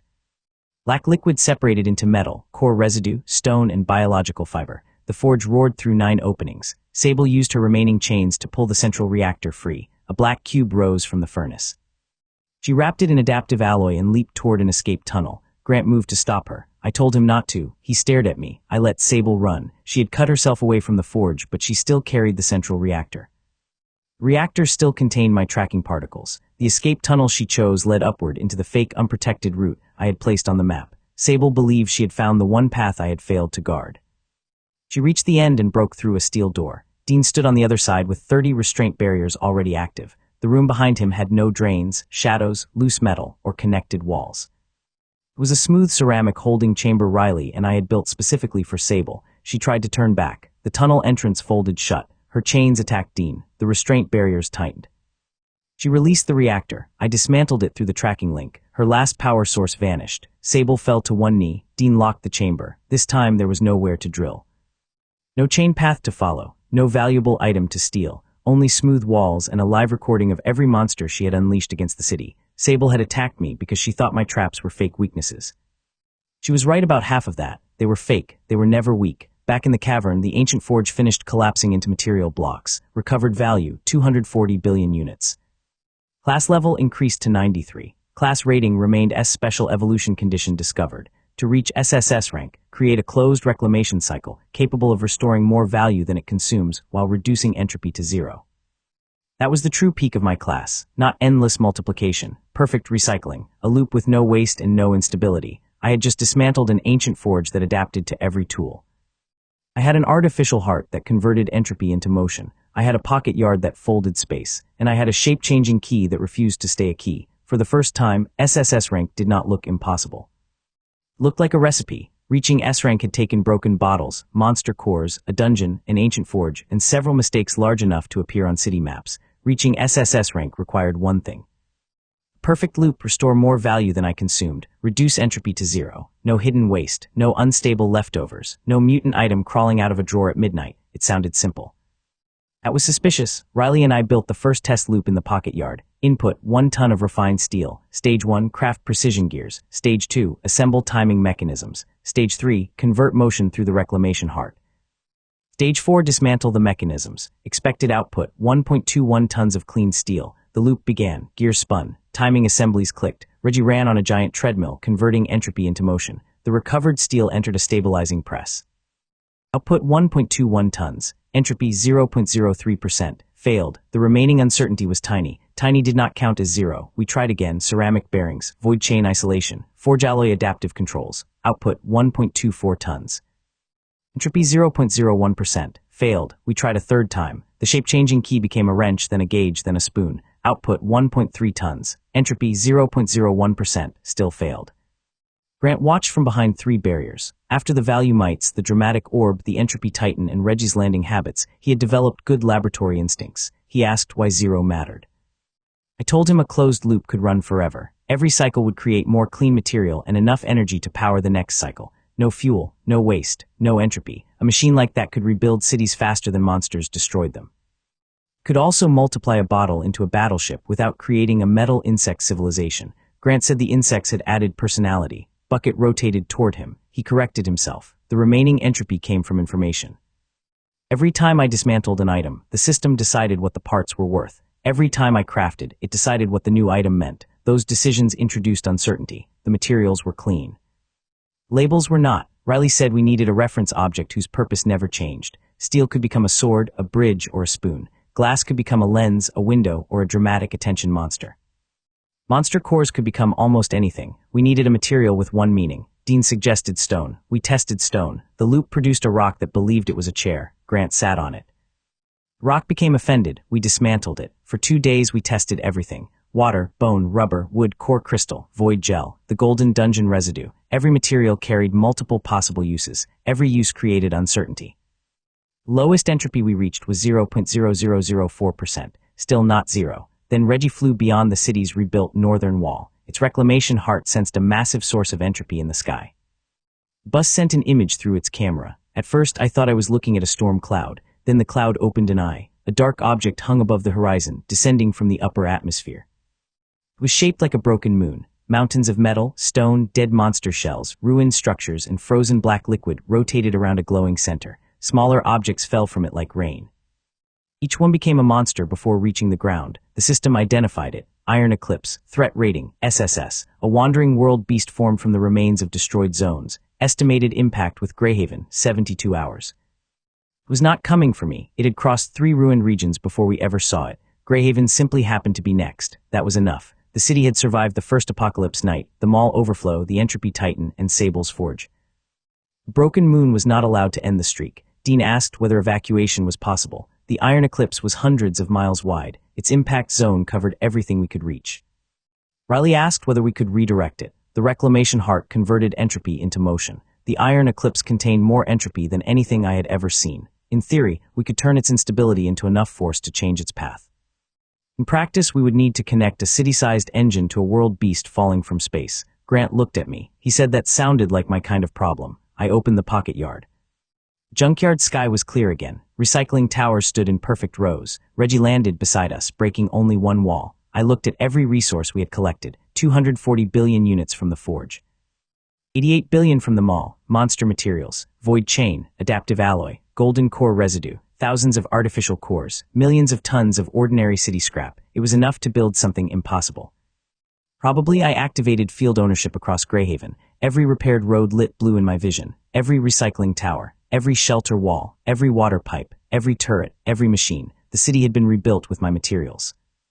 That made it one connected field. I could modify the whole thing. I would not turn Grayhaven into a weapon. I would turn it into a recycling machine. The plan had 4 stages. First, build a ring around the city capable of collecting everything the iron eclipse dropped. Second, use the falling debris to produce more collectors. Third, extend void chain anchors into the world beast. Fourth, route its entropy through the reclamation heart and convert it into sideways motion. Dean asked what happened if the anchors failed. The iron eclipse hit us. Riley asked what happened if the heart overloaded. The city moved instead. Grant asked what happened if both failed. I said we would learn whether the pocket yard could hold a continent. Nobody asked another question. The city began changing. Road medians opened into conveyors. Parking structures unfolded into material silos. Empty towers became stabilizing columns. Bridges rotated into launch rails. Thousands of turrets replaced ammunition with collection hooks. Nothing was wasted. People carried broken objects into the recycling lanes. Cars, furniture, tools, metal signs, damaged equipment. The material flowed into the pocket yard. My class processed value without stopping. The boring loop multiplied safe glass and copper. Forge alloy shaped itself into whatever component failed. Reggie flew over the city, burning entropy into motion and towing kilometer-long cables. Bucket commanded the construction network from the tallest building. Its saucepan cap reflected the falling red light. Grant trained with void gates, learning to place anchors across miles. Dean built barrier corridors to protect the population. Riley turned every heavy vehicle into part of the machine. The buses became mobile generators. The cranes became launch arms. The trains became conveyors. Even the rock that thought it was a chair became a control seat. Grant sat on it again. They had reached an understanding. At 48 hours, the first fragment struck. A chunk of black metal the size of a house fell toward downtown. The city ring fired. 100 collection hooks caught it in midair. The impact pulled buildings sideways. Field ownership spread the force across every connected foundation. The roads bent. The bridges groaned. The fragment entered a processing tower. Dismantle. Black metal became adaptive ore, frozen void gel, monster bone, and corrupted circuits. Recovered value, 38 million units. The tower crafted 200 more hooks. They launched before the next fragments arrived. That was the recursive defense. Every piece of the enemy became more machinery to catch the next piece. The sky began to rain monsters, winged things made from satellite plates, stone worms wrapped in wire. Burning cubes with legs, they fell by the thousands. Bucket's turrets fired collection nets. Reggie flew through the swarm, separators spinning. Grant teleported between falling creatures and redirected them into recycling lanes. Dean's barriers became giant funnels. Riley's drones repaired everything beneath the storm. I stood at the center of Grayhaven with both hands on the main control column. Dismantle, craft, dismantle. Craft, the city flashed blue. Every enemy that landed became material. Every damaged collector returned stronger. Every broken hook became 2. The iron eclipse continued descending. The sun disappeared behind it. The entire horizon became black. Entropy levels rose across the machine. 5%, 10, 20. The reclamation heart converted it into motion. Reggie accelerated. The bus crossed the city so fast that its purple trail formed a glowing ring. But the entropy entered faster than one heart could clean it. We needed more hearts. I had one Reggie, so I recycled the idea. I could not duplicate Reggie exactly. Riley's machine tamer had given the bus years of personality in a few days. Did preferences, habits, opinions about walls. A copy would only be a vehicle. I did not need copies of Reggie. I needed copies of the function. Reclamation heart converted entropy into motion because it combined stable dungeon energy, storm core behavior, and the recursive timing loop. I dismantled the spare heart housing, crafted 2 smaller housings, dismantled them. Crafted 4, the boring loop multiplied the clean parts. Forge alloy adapted to the missing components. Golden residue supplied steady energy. For the personality requirement, Riley awakened one simple command inside each core. Move, that was all. Not think, not laugh, not develop a hatred for intersections. Move, the first new heart pulsed. Entropy entered. A wheel attached to it spun so fast that it vanished through the floor. Successful conversion. The second heart launched itself through a wall. The third dragged an entire recycling tower across the yard. We improved the brakes. Within 2 hours, I had 64 reclamation hearts installed around Grayhaven. Entropy entered the network. Motion poured out. Conveyor belts accelerated. Collection hooks fired farther. Launch rails rotated toward the sky. The entire city machine woke. Output rose beyond anything we had tested. The iron eclipse dropped a mountain, not a metaphor. An actual mountain of black stone broke from its underside and fell toward the eastern district. The collection ring could not catch it. Dean placed barriers beneath the impact path. 1 barrier, 10, 1,000 transparent plates stacked over the city. The mountain hit. Dean dropped to one knee. Cracks spread across every barrier. Grant teleported onto the falling stone.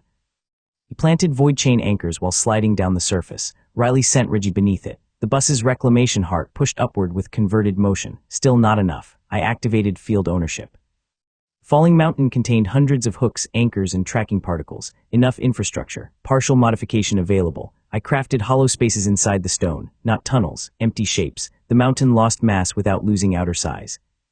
Dismantled material entered the pocket yard. I used that material to craft giant wings along the sides. The mountain stopped falling straight down. It became a badly designed aircraft. Grant teleported to the front and kicked one wing. Reggie rammed the other. The mountain turned. It crashed into the river outside the city instead of downtown. The impact sent water higher than the buildings. Dean raised a barrier wall. The wave split around Grayhaven. A mountain-sized stone boat floated in the river. The rock chair became jealous. We did not have time to discuss it. The iron eclipse reached the upper atmosphere. Gravity changed. Loose objects rose from the streets. World Beast pulled material toward itself. Every car, roof panel, turret shell, and metal tool began lifting into the sky. The collection ring anchored the city, but the force increased. The iron eclipse was not attacking with intention. Its body simply consumed debris through gravity. Grayhaven was debris. I could not recycle the gravity. I could recycle what it was pulling. Every loose object that left the ground entered a collection field.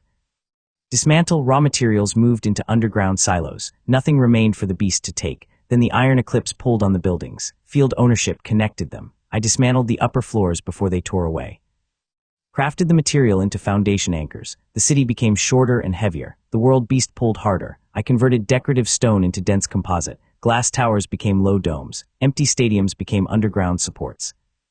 Grayhaven changed shape beneath the black sky. People watched their city flatten and reinforce itself in blue flashes. Nothing important was lost. Homes remained. Shelters remained. The structures simply became smarter about gravity. The iron eclipse descended low enough for us to see its surface. It was not a solid moon. It was a continent of wreckage, ruined castles from unknown zones, broken ships, monster skeletons. Fragments of roads, forests made from wire, frozen lakes of black gel. Everything rotated around a bright central creature buried deep inside. The system identified the true body. Scrap star larva. Threat rating, SSS. World Beast had collected destroyed zones as a shell while traveling. The shell was hundreds of miles wide. The larva inside was only the size of a city. That was almost reasonable. Grant opened the first void gate. One end floated above Grayhaven. The other appeared on the iron eclipse's surface. Black wind poured through. A forest of wire reached toward the opening. I fired a yard drop. The automated workshop crossed the gate and struck the world beast. It unfolded. Drones spread. Collection hooks entered the shell. Field ownership flickered. Not enough infrastructure. I fired 10 more yard drops. In 100, the sky filled with bridge-sized launchers. Workshops crossed the void gate like artillery shells. Each one landed on a different section of the iron eclipse. They began recycling. Black mountains vanished. Ruined ships became conveyors. Monster bones became anchor towers. The world beast's own shell turned into my factory. Field ownership spread. 1%, 2, 5. The larva sensed the disturbance. The iron eclipse rotated. Every yard drop on one side was flung into space. Grant held the void gates open while debris spun past him. Blood ran from his nose. Riley warned that his rift energy was unstable. He refused to stop. For once, his arrogance was pointed in the right direction. I used the thrown workshops as material. Void chain links connected them back to the pocket yard. Dismantle. Their recovered value became replacement workshops. I fired them again. The iron eclipse threw them away. I recycled them again. Every failed landing returned 10% more value. The world beast tried to remove my infrastructure. It was feeding the loop. 5% ownership became 10. 10 became 20. The surface of the black moon flashed blue in spreading lines. Then the larva fought back. A pulse moved through the shell. Every dead monster bone woke. Every ruined machine turned hostile. Every black lake grew teeth. My factories were attacked by the materials around them. The yard drops began disappearing. Ownership fell. 20%, 18, 15. I needed a faster spread. I opened the pocket yard above the iron eclipse. The silver bin appeared in space, larger than a stadium through void chain scaling. I turned it upside down. The entire junkyard poured out. Recycling towers fell onto the world beast. Scrap mountains crashed into wire forests. Fusion crucibles landed in black lakes and began boiling them. Millions of drones filled the thin atmosphere. Reggie flew through the gate at the head of them. Riley sat behind the wheel. Bucket rode on the roof. Grant followed through short rift jumps. Dean remained in Grayhaven, holding the barrier network around the city. I stayed at the control column. My body was on the ground. My field was in the sky. The iron eclipse became a battlefield between living wreckage and a falling junkyard. Riley awakened every major machine at once. Recycling towers became stubborn. Conveyors became hungry. Crucibles became angry. Cranes became competitive. The junkyard fought back. A wire forest wrapped around a tower. The tower dismantled its own outer shell, slipped free, rebuilt larger, and dropped onto the forest. Lake swallowed a crucible. The crucible converted the black gel into fuel and erupted out with wheels. A monster skeleton bit Reggie. Bucket fired a yard drop down its throat. The skeleton became a factory from the inside. Field ownership climbed, 30%, 40, 50. At 51%, the shell counted as my connected area. I could modify the iron eclipse, not the larva, not yet, the shell. I opened the city's full crafting menu. The largest item I had ever owned appeared as available material. Hundreds of miles of wreckage, billions of tons, an entire traveling disaster. I selected one recipe, directional thruster. The system estimated the material requirement. I had enough for 12 million. I crafted them all. Across the iron eclipse, wreckage folded into engines. Mountains opened. Ships rotated. Monster ribs became exhaust frames. Wire forests twisted into fuel lines. 12 million thrusters pointed in the same direction. The world beast's entropy fed the reclamation hearts. The hearts converted it into motion. I activated the engines. The sky became purple fire. The iron eclipse stopped descending. For 1 second, the broken moon hung above Grayhaven. Then it began moving sideways. People across the city cheered. I did not. The scrap star larva opened its eyes. The entire shell split down the middle. Our engines had redirected the armor. The creature inside was still falling. The scrap star larva fell out of its redirected shell. It looked like a white worm wrapped around a burning blue core. 6 wings opened along its body. Each wing was made from transparent plates covered in moving symbols. Its mouth was a ring of crushing gravity. The creature was only the size of Grayhaven. That was not comforting. It dropped directly toward the city while the iron eclipse's shell drifted away under 12 million thrusters. Dean expanded the barrier network. Every repaired building contributed. Every foundation anchor glowed. A transparent dome formed over Grayhaven. The larva struck. The sky turned white. The barrier held for half a second. Then cracks spread across the dome. Dean shouted through the control link. He could slow it, he could not stop it. I recalled every reclamation heart from the shell. Void gates opened above the city. Cores fell through. 64 hearts connected to the barrier and converted the larva's entropy into sideways motion. The creature slid across the dome. Its gravity mouth tore buildings upward beneath it. I dismantled the empty upper structures before they could break free. Material entered the pocket yard. I crafted rail lines across the barrier's surface. Larva slid onto them. Reggie flew out of the void gate and rammed the creature's head. The bus bounced off. Its front half folded inward. Riley repaired it in midair using forge alloy. Grant appeared on one wing. He drove the adaptive key into a moving symbol. The key changed shape. The symbol changed faster. The wing folded around him. He teleported away just before the plates closed. He said the creature had no stable weakness. That was not true. Everything had a stable weakness. Sometimes the weakness was not a body part. Sometimes it was a habit. The larva had built the iron eclipse by collecting destroyed zones. It valued accumulation. Its shell had contained more material than it needed. Even after losing the shell, its gravity mouth continued pulling everything inward. It could not stop collecting. I sent a decoy. Priceless garbage appeared on a launch rail. The ugly crown fired into the sky. The scrap star larva turned. Its gravity mouth pulled the crown. The lure struck its tongue. For 1 second, every moving symbol on the wings focused on the item's unknown value. Larva hesitated. I crafted 1,000 crowns, launched them in different directions. The creature's gravity split. Air twisted into 1,000 streams. The larva slowed. 1,000 became 10,000. The sky filled with ugly bottle-cap crowns. Grant laughed so hard he almost missed a teleport. The scrap star larva spun, trying to collect them all. Its wings changed direction too quickly. Transparent plates collided. Symbols broke. The creature lost altitude control and slammed into the barrier sideways. Dean redirected the dome. The larva rolled across the city and hit the mountain we had turned into a stone boat. River exploded upward again. The rock chair was extremely satisfied. The larva rose from the water. It had swallowed every crown. Unknown value spread through its core. The system's symbols flickered. Its body expanded and shrank. Entropy accumulation inside target, extreme. The lure had poisoned its sense of worth. Now it could not tell which parts of itself were valuable. Dismantle recognized several plates. I removed them. The larva screamed. Its gravity mouth widened. The river reversed. Water, buildings, machines, and chunks of ground rose toward it. The pocket yard pulled from the other side. I opened the silver bin beneath the larva. 2 gravity fields fought. The city shook between them. Riley sent forge alloy anchors into the creature's body. Grant teleported along the anchors and planted void chain gates beneath the wings. Dean turned the barrier dome upside down, pressing the larva toward the bin. The creature released a blue pulse. Every reclamation heart overloaded. Motion exploded across the network. Conveyors launched into the sky. Roads shifted sideways. The stone boat crossed the river and entered a warehouse. Reggie flew backward through 3 buildings. The hearts had converted too much entropy too quickly. We were losing control. I checked the perfect loop condition. Closed reclamation cycle capable of restoring more value than it consumes while reducing entropy to 0.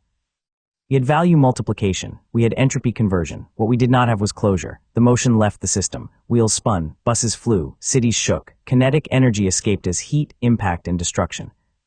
That waste carried uncertainty. To reach zero entropy, the motion had to return. A loop, not a line. I looked at Reggie's flight path. The bus circled Grayhaven. Its reclamation heart converted entropy into motion. Movement pushed air. The moving air spun collection turbines. The turbines powered the crafting arms. The crafting arms created parts. Dismantling those parts produced more value and entropy. The heart cleaned the entropy into motion. That motion had to drive the turbines again. We had every stage. They were simply spread across the city. I activated field ownership. Grayhaven lit blue. The barrier dome became a wind tunnel. Rail lines became circular tracks. Every reclamation heart connected to one ring. Reggie entered the track. Riley understood immediately. She locked the bus's damaged wheels into the rail, bucket attached to the roof. Grant teleported from anchor to anchor, closing void chain gaps. Dean bent the barrier into a perfect circle. Reggie accelerated around the city. Purple fire entered turbines. Turbines powered the boring loop. Inspection scopes formed in vast numbers. Dismantle recovered more glass and copper. The process generated tiny entropy. Reclamation hearts converted it into more motion. More motion accelerated Reggie. Faster Reggie produced more power. More power crafted more scopes. More scopes produced more value. The circle fed itself. I measured the entropy. 0.03%, 0.01, 0.001, still not zero. Heat leaked from the rails. Sound escaped from Reggie's engine. Vibration entered the ground. Every loss carried information out of the loop. We needed to recover all of it. I crafted sound collectors across the barrier. The engine roar became power. I turned foundations into vibration harvesters. Shaking streets became power. I covered the rails in heat exchangers. Friction became power. Entropy fell. 0.0001%, 0.00001, not zero. One thing still escaped. Attention. The dramatic orb had taught me that observation carried value. Millions of people watched the ring. Their reactions changed the meaning of what they saw. The machine was not only producing energy, it was producing a story. That uncertainty entered the loop. I almost laughed. The final waste product was drama. A dramatic anime problem required an equally dramatic solution. I opened the pocket yard and pulled out the dramatic orb eye. It floated above the control column. The glass eye looked at Reggie. It absorbed every gaze directed at the machine. All attention passed through one object. The orb swelled. Before it could grow out of control, I connected it to the reclamation hearts. Tension became entropy. Entropy became motion. The motion returned to the ring. The loop closed. Entropy zero. For one silent moment, the entire city machine ran perfectly. No waste, no instability. Every unit of energy returned. Every cycle produced 10% more recoverable value. The class message appeared. Special evolution condition completed. Class rating increased from S to SSS. Class evolved. Garbage collector to infinite reclaimer. Dismantle evolved. Absolute recovery. Field ownership evolved. World workshop. New authority. Perfect loop. Any stable closed cycle under my control can recursively improve without generating entropy. I had done it. I had turned a broken bottle's 10% bonus into a machine that could run forever. Scrap Star larva noticed. Its moving symbols focused on Grayhaven. The creature understood that the perfect loop was producing unlimited clean value. Its hunger shifted. It stopped pulling buildings. It reached for the ring. That was exactly what I wanted. I opened a void gate in front of its gravity mouth. The other end connected to the city loop. The larva swallowed the output. Clean glass. Copper steel core energy. The loop produced more than it consumed. The creature ate faster. The machine accelerated. Reggie became a purple line around Grayhaven. The larva's body expanded from the incoming value.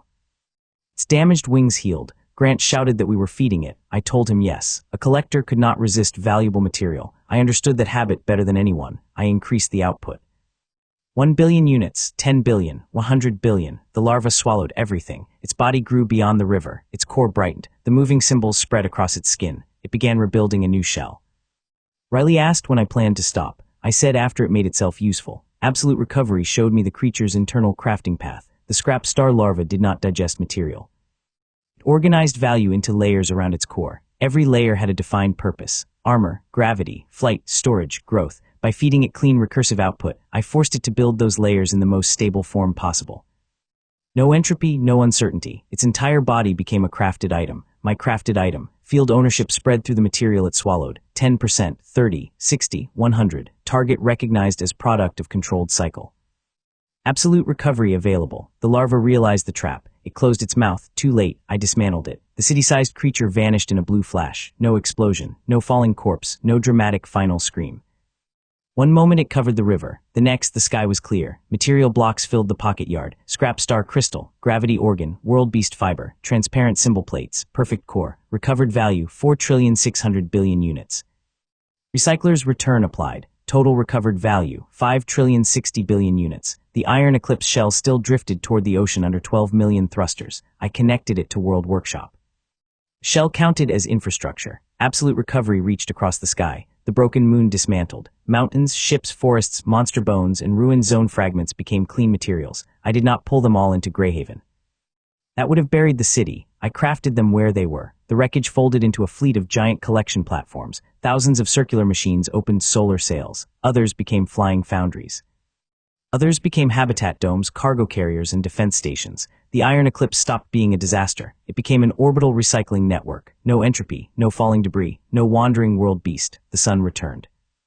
Grayhaven looked up at a sky filled with silver rings. Reggie slowed. The city loop continued running at a safe speed. Its output powered every shelter, pump, barrier, vehicle, and workshop. Dean lowered the dome. Riley guided the bus off the rail. Reggie landed without hitting a building. That was how I knew the moment was special. Grant appeared beside me. He looked at the SSS rank above my class window. Then he looked at his own class. He had reached S rank during the fight. He said he would catch up. I told him to bring a trash bag. Bucket fired one signal nail into the sky. The orbital platforms answered with thousands of lights. The city cheered. This time I let myself hear it. The morning after the iron eclipse, Grayhaven did not look like a city that had barely survived. It looked like a city that had eaten the apocalypse. Silver collection rings floated above the walls. Repair drones moved between buildings in streams. Road damage vanished before dust settled. Water towers filled themselves. Broken windows entered tiny recycling slots and returned as stronger glass. The perfect loop produced clean material every second. At first, I kept the output low. Then Riley showed me a list of everything the city needed. Homes, clinics, food-growing towers, transport lines, outer defenses, storage. The list was long. I increased the loop by 1%. A mountain of material appeared in the pocket yard. We had to add another mountain just to store it. An absolute recovery let me skip storage entirely. I could dismantle a damaged street and craft the replacement in the same motion. Blue light moved across Grayhaven like a tide. Ruined blocks rebuilt themselves. Not into palaces. Nobody needed palaces. They became strong, simple buildings with wide shelters, clean water, and walls that could fold into barriers. Old parking garages became vertical farms. Collapsed offices became schools and workshops. Broken highways became elevated transport rails. The stone boat became a bridge. The rock chair received a place of honor in Riley's garage. Grant still sat on it. They continued their difficult friendship. My original shelter remained in the center of the city. I could have replaced it. I did not. The bent security door stayed on one wall as a reminder. That door had been the first thing a monster broke. The bottle barricade had been the first thing I built. I placed the original bottle cap beside it, not the entropy crown, a normal cap. It was worth almost nothing. That was why it mattered. Dean visited Sable's holding chamber every day. The chamber had no useful loose objects, no metal, no shadows deep enough for her chains to hide in. Meals arrived inside soft dissolving containers. Lights were built into the ceramic walls. Sable tested every surface. Nothing opened. Nothing adapted. Nothing was valuable enough for her entropy-tainted skill to consume. She had spent the apocalypse believing power meant taking what other people owned. Now she sat in a room where there was nothing to steal. Dean said she would remain secured while the city recovered. I did not visit her. She wanted attention almost as much as the dramatic orb. I had already recycled enough drama. Grant changed too. He still trained like someone was watching. Usually someone was, but he started protecting collection teams without demanding the best loot. He taught new combat classes how to fight around machines. He even returned a core he found before I asked. I checked whether it was damaged. It was. Some progress remained theoretical. Riley expanded the garage until it covered 3 city blocks. Every vehicle in Grayhaven passed through once. Buses learned routes. Cranes learned patience. Ambulances learned to avoid Reggie. Reggie received a new body made from scrap star crystal and gravity plates. Could fly without wings, drive on walls, fold through void gates, and carry an entire workshop inside its luggage space. It still preferred crashing through doors. Personality survived upgrades. Bucket became the commander of Grayhaven's automated defense network. It refused a proper armored housing. It kept the saucepan cap. The cap had become S rank after surviving enough battles. My class could finally equip nothing at an even higher level. Infinite Reclaimer still carried the original restriction. Cannot equip weapons. I found that funny. I had orbital foundries, flying fortresses, 3,000 turrets, a gravity bus, and a city that could turn hostile monsters into construction material before they touched the ground. But if I tried to hold a combat knife as equipment, the system rejected it. I used knives for cooking. That was allowed. The first time I chopped vegetables after reaching SSS rank, Grant watched from the doorway. He asked whether the knife felt powerful. I told him it felt sharp. He left disappointed. For a few days, peace felt real. Then strangers arrived from outside Grayhaven, not refugees. Their trucks were reinforced, their clothes were clean, and their weapons were expensive. They had heard about the scrap star materials. They wanted them. Their leader did not receive a name from me. He wore no heavy armor. He carried a thin energy whip, polished boots, and the expression of a man who believed every locked door was only waiting for him to kick it. Behind him came more than 100 fighters, 6 armored trucks, 3 hovering gun platforms, and a machine shaped like a black tuning fork. The tuning fork pulsed whenever one of Grayhaven's drones passed overhead. Riley studied it through Reggie's cameras. She said it was designed to steal control of artificial monster cores. That part was clever. Most safe zones depended on artificial cores. One core controlled the wall turrets. Another controlled the barrier. Another controlled pumps, doors, lights, and vehicles. Steal those cores, and a whole settlement became a box with the lid removed. The leader demanded access to my orbital platforms. I said no. He demanded a shipment of scrap star crystal instead. I said no again. He offered to demonstrate why refusing was a mistake. I told him the demonstration area was outside the northern wall. Dean heard me through the city network. He asked whether I was setting a trap. I said the area had safety barriers. Dean repeated the question. I did not answer. The strangers followed me beyond the wall. Grant wanted to come. I told him no. He asked why. I said the attackers had brought a machine that stole artificial cores. Grant reminded me that he did not have an artificial core. I told him that was not the reason. The real reason was that Grant had spent weeks learning restraint, and I did not want him ruining it by punching the first expensive truck he saw. He said he could restrain himself. A truck horn sounded outside. Grant vanished. He reappeared standing on the truck's roof. I looked at him through a camera. He looked back, then he slowly stepped off. Progress. Riley drove Reggie beside me as we entered the northern field. Bucket sat on the dashboard wearing its saucepan cap. The field looked empty. That was intentional. No walls, no towers. No visible drones, only flat gray ground surrounded by low safety rails. The leader smiled. He believed I had chosen a place where Grayhaven's defenses could not damage its own city. He was correct. He misunderstood who needed protection. The tuning fork machine released a pulse. Every visible turret on the northern wall shut down. Reggie's headlights went dark. The silver collection rings above us stopped moving. Bucket fell backward and played dead. It added one tiny mechanical cough. The leader smiled wider. His fighters spread out. Some aimed rifles at me. Others surrounded Reggie. The hovering gun platforms moved toward the wall. Leader cracked the energy whip. A line of blue light cut through the ground in front of my feet. He said my class was impressive only because I hid behind machines. I looked around at the machines he had brought. Then I looked back at him. He did not enjoy that. The whip struck again. I stepped aside. It hit the ground. The impact activated a pressure plate. Entire field opened, not a pit, a conveyor. 100 people dropped onto soft moving belts. Their core-stealing machine fell beside them. Foam sprayers covered the weapons. Magnetic separators removed metal tools. Void gates opened at the end of each belt. The attackers slid directly into Dean's secure intake rooms. One fighter tried to jump between belts. The belt widened. Another fired a flame spell downward. Heat collectors absorbed it and turned the fire into extra conveyor speed. A third grabbed the safety rail. The rail folded into a padded chute. He disappeared with a surprised noise. The leader caught the edge of the opening. I offered a hand. He tried to whip me. The whip wrapped around my wrist. My class marked it as hostile equipment in contact with my own field. Absolute recovery. The whip became fiber, conductor wire, and a tiny power cell. I used the materials to craft a handrail. The leader grabbed it. The handrail folded into the conveyor. He slid toward the void gate. For half a second, I thought the invasion was over.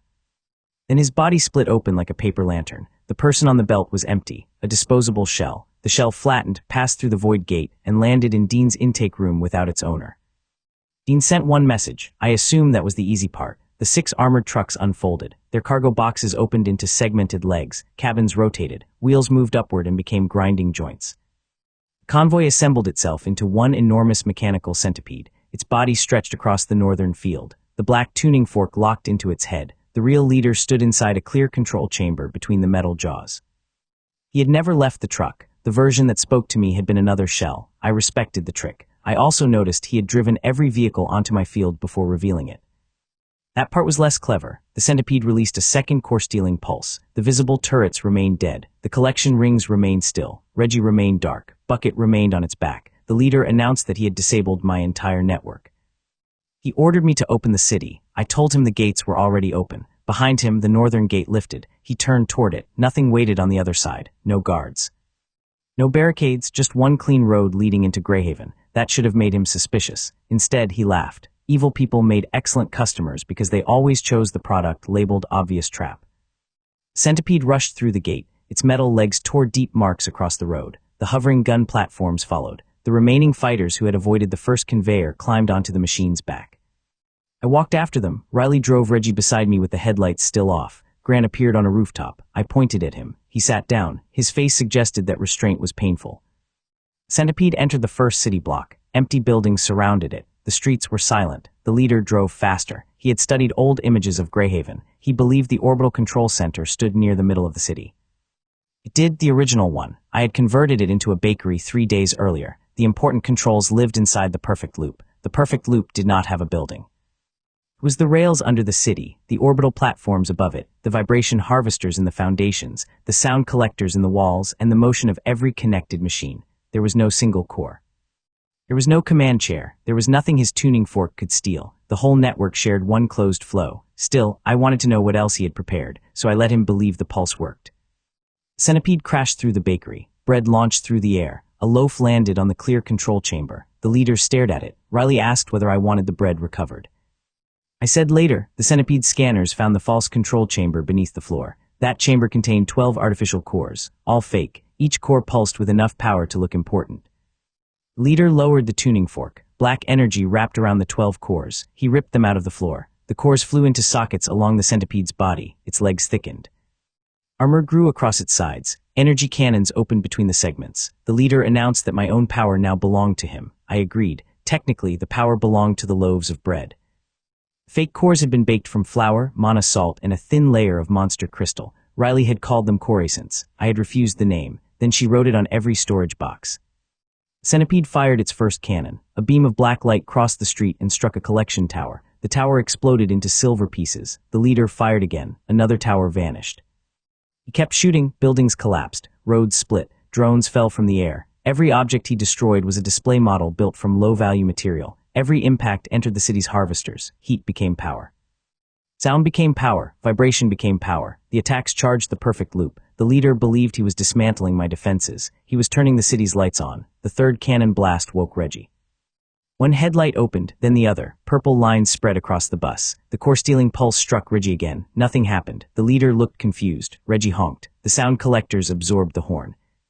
The road beneath the Centipede moved. Not cracked. Moved. The entire street became a conveyor. The Centipede ran forward while the road carried it backward. Its 100 legs accelerated. The conveyor accelerated faster. The machine remained in the same place, sprinting at full speed. The leader ordered the gun platforms to destroy the road. They fired. The road broke into chunks. Each chunk unfolded into a smaller conveyor. The Centipede stepped on them. They carried it backward too. It jumped. The buildings opened side panels. Air cannons fired compressed wind. The Centipede floated in place, legs kicking above the street. Grant laughed from the rooftop. I looked at him. He covered his mouth. Restraint. The leader detached 3 segments from the Centipede. They transformed into flying attack worms. Each worm carried 1 stolen coreessence. They dove toward me. I opened the pocket yard and pulled out 1 trash bag, a normal black trash bag. The first worm fired. I held the bag open. A void gate filled the inside. The energy beam entered the bag and came out beneath the second worm. The blast tore off its wings. The second worm fell into the bag. Absolute recovery dismantled it before it reached the bottom. Metal plates filled the pocket yard. The first worm turned for another pass. I used its former partner's material to craft a giant flyswatter. I could not equip it as a weapon. So I gave it wheels. The self-driving flyswatter rolled across the roof, jumped, and slapped the first worm into the street. Dismantle. The third worm climbed high above the city. It aimed for the orbital platforms. Bucket stood up on Reggie's dashboard. Its fake death had ended. The saucepan cap tilted forward. Bucket fired 1 command nail. The nail missed the worm by several feet. Then it unfolded into a sign. Free core below, an arrow pointed downward. The worm's stolen control logic recognized the signal from the fake coreessence inside it. It dove. The arrow turned. Another sign appeared, still below. The worm dove faster. A third sign opened directly above the recycling intake. Almost there. The worm entered the chute at full speed. The lid closed. Bucket fired a victory nail into the sky. Leader ripped the fake cores out of the Centipede. He finally realized they were not controlling the city. He crushed one in his hand. Steam escaped. A small piece of baked dough stuck to his glove. Riley enlarged the camera image on Reggie's windshield. Grant fell off the roof laughing. He teleported before hitting the ground. The leader stopped pretending to be calm. He activated the machine's real weapon. The black tuning fork split into 6 blades. A dark field spread across the block. Everything inside it lost ownership. My class labels flickered. The road became unclaimed. The buildings became unclaimed. Dismantled display towers disappeared from my material history. Even Reggie's outer shell turned gray. Riley said the field was forcing objects into an abandoned state. That was dangerous. Absolute recovery worked best on owned structures, hostile equipment touching my field, or objects I had directly crafted. The tuning fork erased those connections. The leader had brought a salvage field. Anything abandoned inside it could be claimed by the first person who touched it. The centipede touched everything. Metal flowed from the streets into its legs. Glass peeled from windows and covered its armor. Pipes burst from walls and wrapped around its body. The machine grew with every step. It stole the fake city block around it and became a moving fortress. That was much more interesting than the whip. Leader aimed the salvage field toward Grayhaven's populated districts. He expected me to panic. I had emptied the northern blocks before he arrived. The people were safe beneath the central shelters. The only things left nearby were objects I wanted him to take. The fortress crossed the next street. Rows of parked vehicles lost ownership. They flew into its body. Cranes folded into its back. Storage tanks became shoulder cannons. A billboard wrapped around the clear control chamber. The printed smile on the billboard covered half the leader's face. He tore it away. The fortress entered the old industrial district. Warehouses surrounded it. Their doors opened. Inside waited piles of scrap star crystal. Real scrap star crystal. Riley asked whether I was sure. I said yes. Grant asked whether I had gone insane after reaching SSS rank. I said not recently. The leader saw the crystal. The salvage field widened. Tons of silver material flew from the warehouses. The fortress absorbed it. Its armor became transparent and nearly indestructible. Gravity plates formed beneath it. The entire machine rose above the street. Its legs folded into a ring of cannons. Its body stretched wider than the block. The stolen cranes became wings. Leader had entered Grayhaven with a mechanical centipede. Now he floated above it inside a scrap star siege fortress. He laughed through external speakers. He said I had delivered exactly what he wanted. I told him I knew. The scrap star crystal had one special property. It remembered every stable crafting pattern used on it. That made it perfect for recursive construction. It also made it perfect for teaching. Before placing the crystal in the warehouse, I had crafted it into 1 million tiny objects. Bolts, springs, lenses, hinges, bearings, tracks, clamps, funnels, shoes. I had dismantled each object, recovered the crystal, and repeated the process. Material remembered all of them. The salvage field removed my ownership. It did not remove the recipes. I snapped my fingers. Nothing happened. The leader laughed harder. I told him I could not actually activate machinery by snapping my fingers. I had only wanted to try it once. Bucket fired the real command nail. Every piece of scrap star crystal inside the fortress selected a remembered pattern. At random, the left wing became 6,000 hinges. The right wing became wheels. The armor became funnels. The gravity plates became doorstops. One cannon became a very long shoe. The control chamber remained intact, but everything around it transformed into mismatched parts. The fortress dropped. The leader forced the salvage field to stabilize it. The field claimed more material from the city. Streetlights, rails, roof panels, and pipes flew upward. The fortress rebuilt. Bucket fired again. Turned into furniture. The fortress dropped a second time. The leader rebuilt it. Bucket fired again. It became kitchen equipment. A 200-foot spoon spun across the sky. Grant asked whether he could keep it. I said no. The leader realized the crystal would keep changing. He ordered the fortress to eject it. Silver material blasted from the machine in every direction. That was my second trap. The crystal became unclaimed the moment it left the salvage field. World Workshop recovered it in midair. Blue light spread across the sky. The flying pieces assembled into a circular cage around the fortress. Leader fired every cannon. The cage absorbed the impacts and built more bars. He expanded the salvage field. The bars turned gray. Ownership vanished. The fortress pulled them inward. I let it. The cage entered the machine. Then the bars became tracks. The tracks connected every moving segment inside the fortress. Funnels turned inward. Clamps locked around weapon chambers. Bearings aligned beneath the control room. The fortress had swallowed an entire factory line. A factory line I did not own anymore. That normally would have been a problem, but the leader owned it. His salvage field had claimed every part.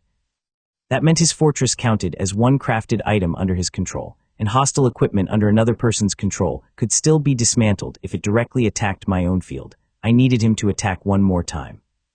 So I made myself easy to hit. I walked into the center of the street. No barrier, no Reggie, no drones. I held the silver trash bin beside me. The leader aimed the largest cannon at my chest. Riley asked whether the cannon was part of the plan. I said everything was part of the plan until it exploded. The cannon charged. Grant appeared beside me. I told him to leave. He said he was not letting me take a siege beam alone. I pointed toward the fortress. The leader saw 2 targets. His anger made the choice easy. He widened the beam. Grant understood. He teleported away. The cannon fired. I opened the pocket yard. The beam entered. Instead of sending it back, I fed it into the perfect loop. The city lights brightened. Reggie's engine roared. The orbital platforms turned. The leader fired again. More power entered the loop. He believed my silver bin was barely containing the attacks. I let the pocket yard shake. I let smoke rise from the rim. I even took one step backward. Grant later said the step was excessive. I told him performance mattered. The leader poured every stolen unit of power into the main cannon. Fortress dimmed. The tuning fork reached maximum range. The salvage field spread across the entire industrial district. For 3 seconds, every nearby object became abandoned, including the ground beneath me. That was what I had been waiting for.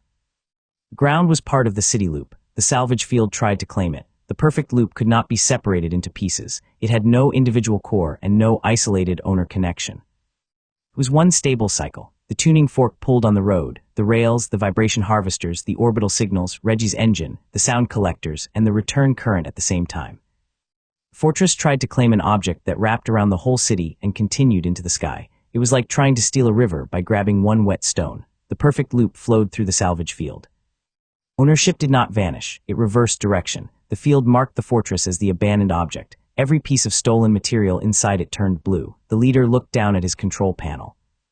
Target status: unclaimed hostile structure. Absolute recovery available. I dismantled the fortress. The sky flashed. The giant machine vanished around the clear control chamber. The leader remained sitting in his chair 100 feet above the street. For one peaceful second he floated. Then gravity remembered him. He fell. I crafted the recovered funnels into a slide. The control chair landed on it. The leader shot downward, spun through 3 loops, and entered a transparent holding capsule. The capsule locked. He hit the wall, stood up, and tried to punch his way out. The capsule rolled onto a conveyor. The conveyor headed toward Dean's intake station. The leader shouted through the glass. I could not hear him over Reggie's horn. That should have ended the invasion. Then the ground beneath the industrial district opened. A second tuning fork rose from below, larger, older. Covered in monster bone, the leader had planted it before entering the city. His first core-stealing pulse had not only disabled the display models, it had awakened something underground. The abandoned materials from the fake city blocks had been feeding it through buried cables. A furnace mouth opened beneath the road. Metal teeth rotated around a red core. The machine pulled every loose object toward it. Cars slid across the pavement. Broken glass flew through the air. Giant spoon returned. Grant teleported onto it and rode it for several seconds before Riley ordered him off. The underground furnace swallowed the centipede's recovered scrap before World Workshop could store it. Its body expanded. Monster bone formed ribs around the industrial district. Smokestacks burst through the streets. A head rose from the center. It looked like a wolf built from cranes, furnaces, and crushed vehicles. Its mouth was a recycling symbol with too many arrows. Entropy leaked from every joint. The leader had brought a backup monster designed to consume whatever his salvage field abandoned. Without his control signal, the machine had no master. It only had one command: collect everything. The furnace wolf bit through an empty warehouse. The building became molten metal inside its chest. Its legs grew longer. The industrial district shook. Dean messaged me. The attackers from the first conveyor were secured. The rolling capsule was 30 seconds away. He asked whether he should send Grant. Grant was already surfing past me on a pipe. I said no. Furnace wolf inhaled. The pull dragged Reggie sideways. Riley turned the wheels, but the bus slid toward the mouth. Bucket fired anchor nails into the street. The nails ripped free. Grant teleported inside Reggie, grabbed the dashboard, and tried to help by leaning backward. That did nothing. I opened the pocket yard behind the bus. A void chain attached Reggie to the perfect loop. The furnace pulled. The city pulled back. Reggie stretched between them with all 4 wheels spinning. The bus looked offended. I could have dismantled the wolf's outer parts. The problem was its core. The monster bone tuning fork erased ownership from anything near the furnace. Every time World Workshop reached for a segment, the segment became abandoned and the wolf swallowed it again. It was a machine built to eat dismantling attempts. That was almost insulting. Almost. Wolf wanted abandoned objects, so I gave it something no collector could resist. I pulled the bottomless can from the deepest layer of the pocket yard, not the original. The original had been dismantled long ago.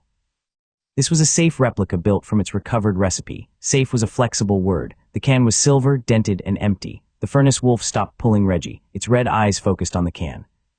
Impossible space pattern inside the metal made it look more valuable than every building around us. Grant asked whether feeding strange cans to entropy machines had ever gone well. I said once.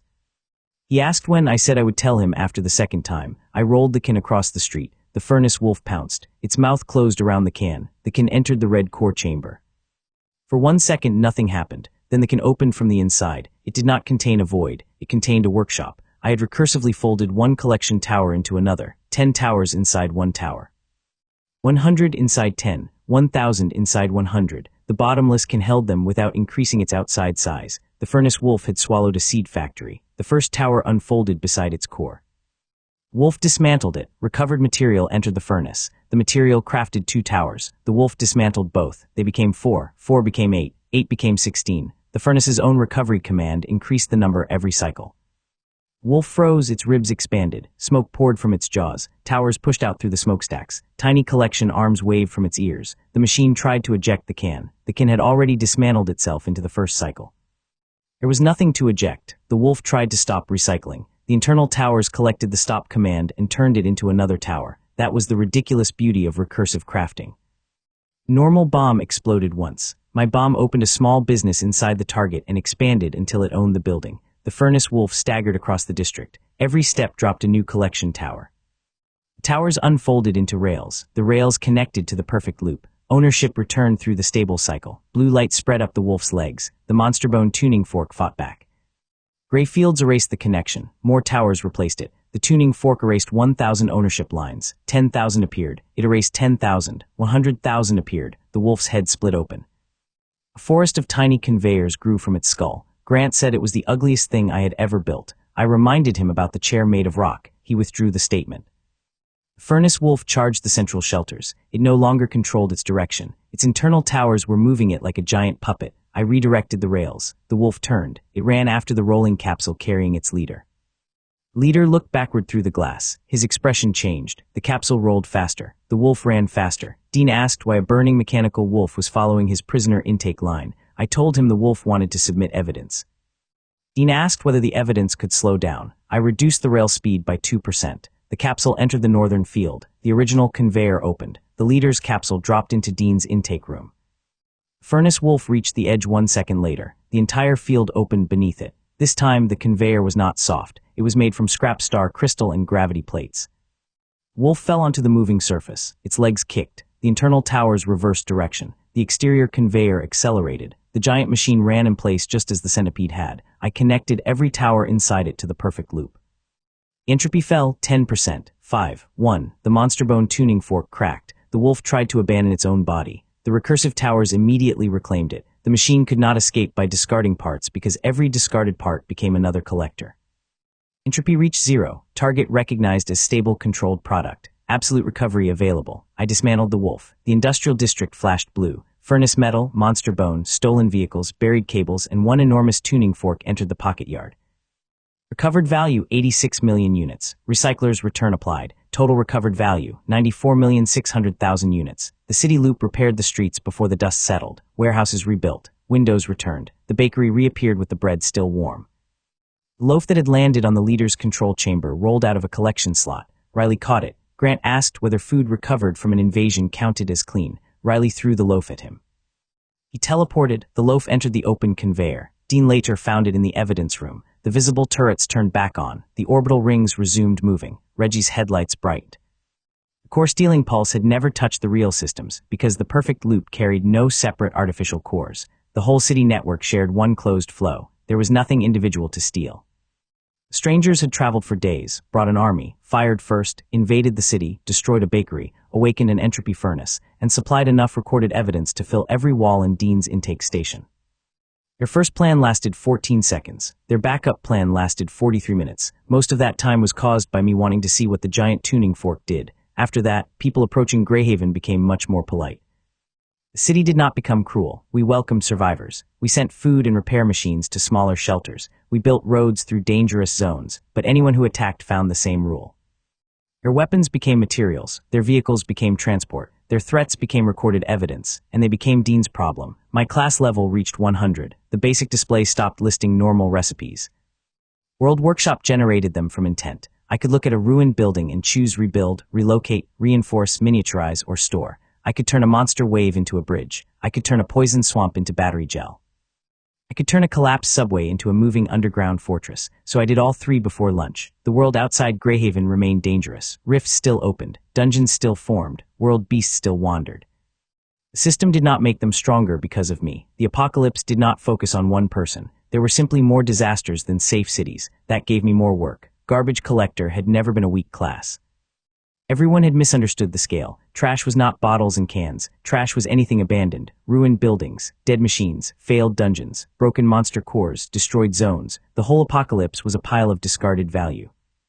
And I had finally become strong enough to collect it. A month after the Iron Eclipse, the first long-range distress signal reached Grayhaven. A settlement called Westline was trapped between a spreading crystal storm and a migrating herd of giant armored insects.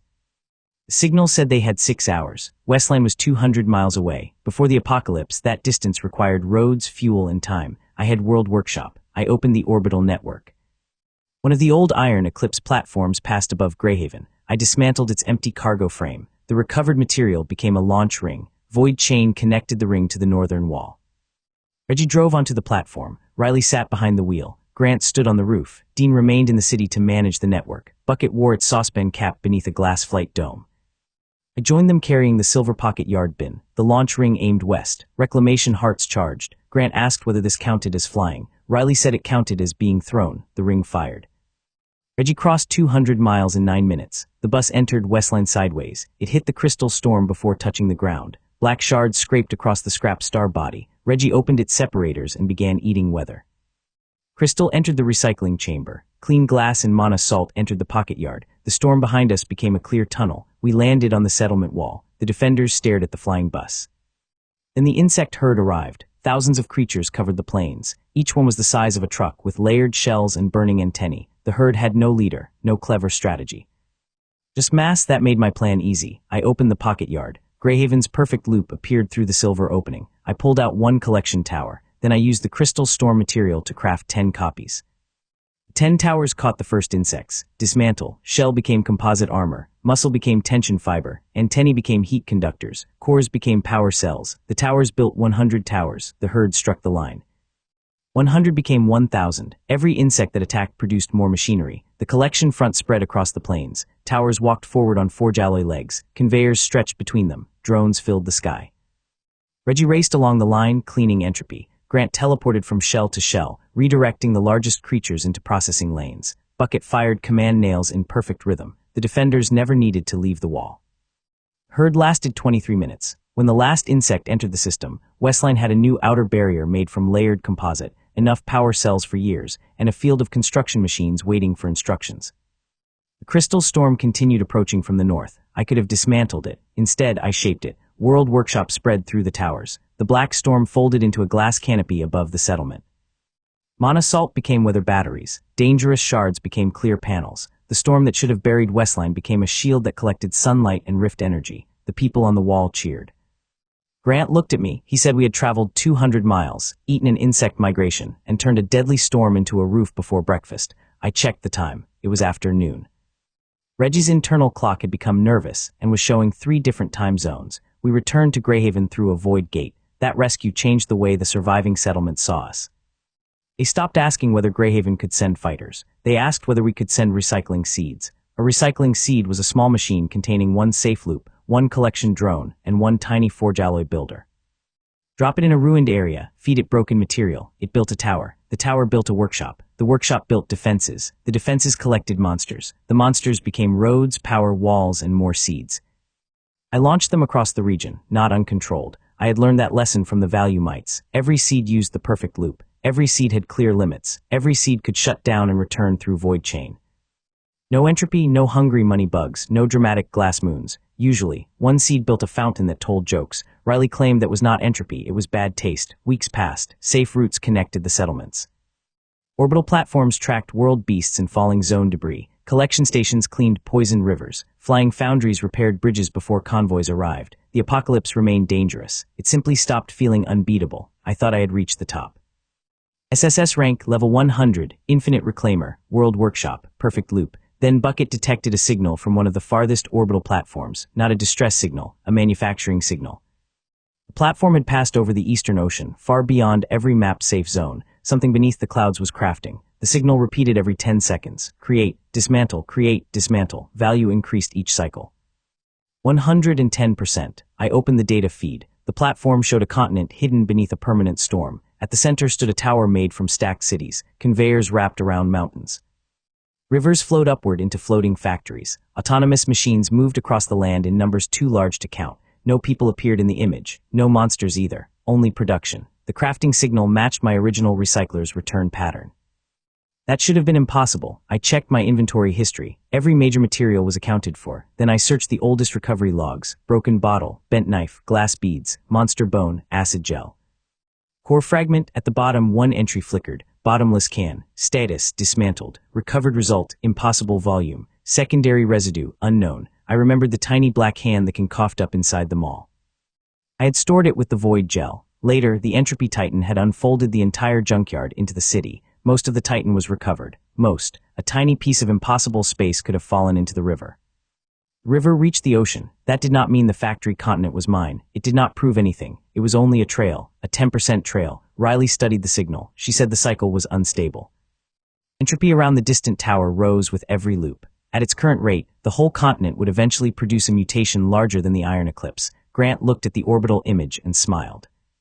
He had reached S rank, mastered long-range rift jumps, and finally replaced the wooden practice stick. He said it sounded like a challenge. Dean said it sounded like a disaster. Bucket fired one nail at the map.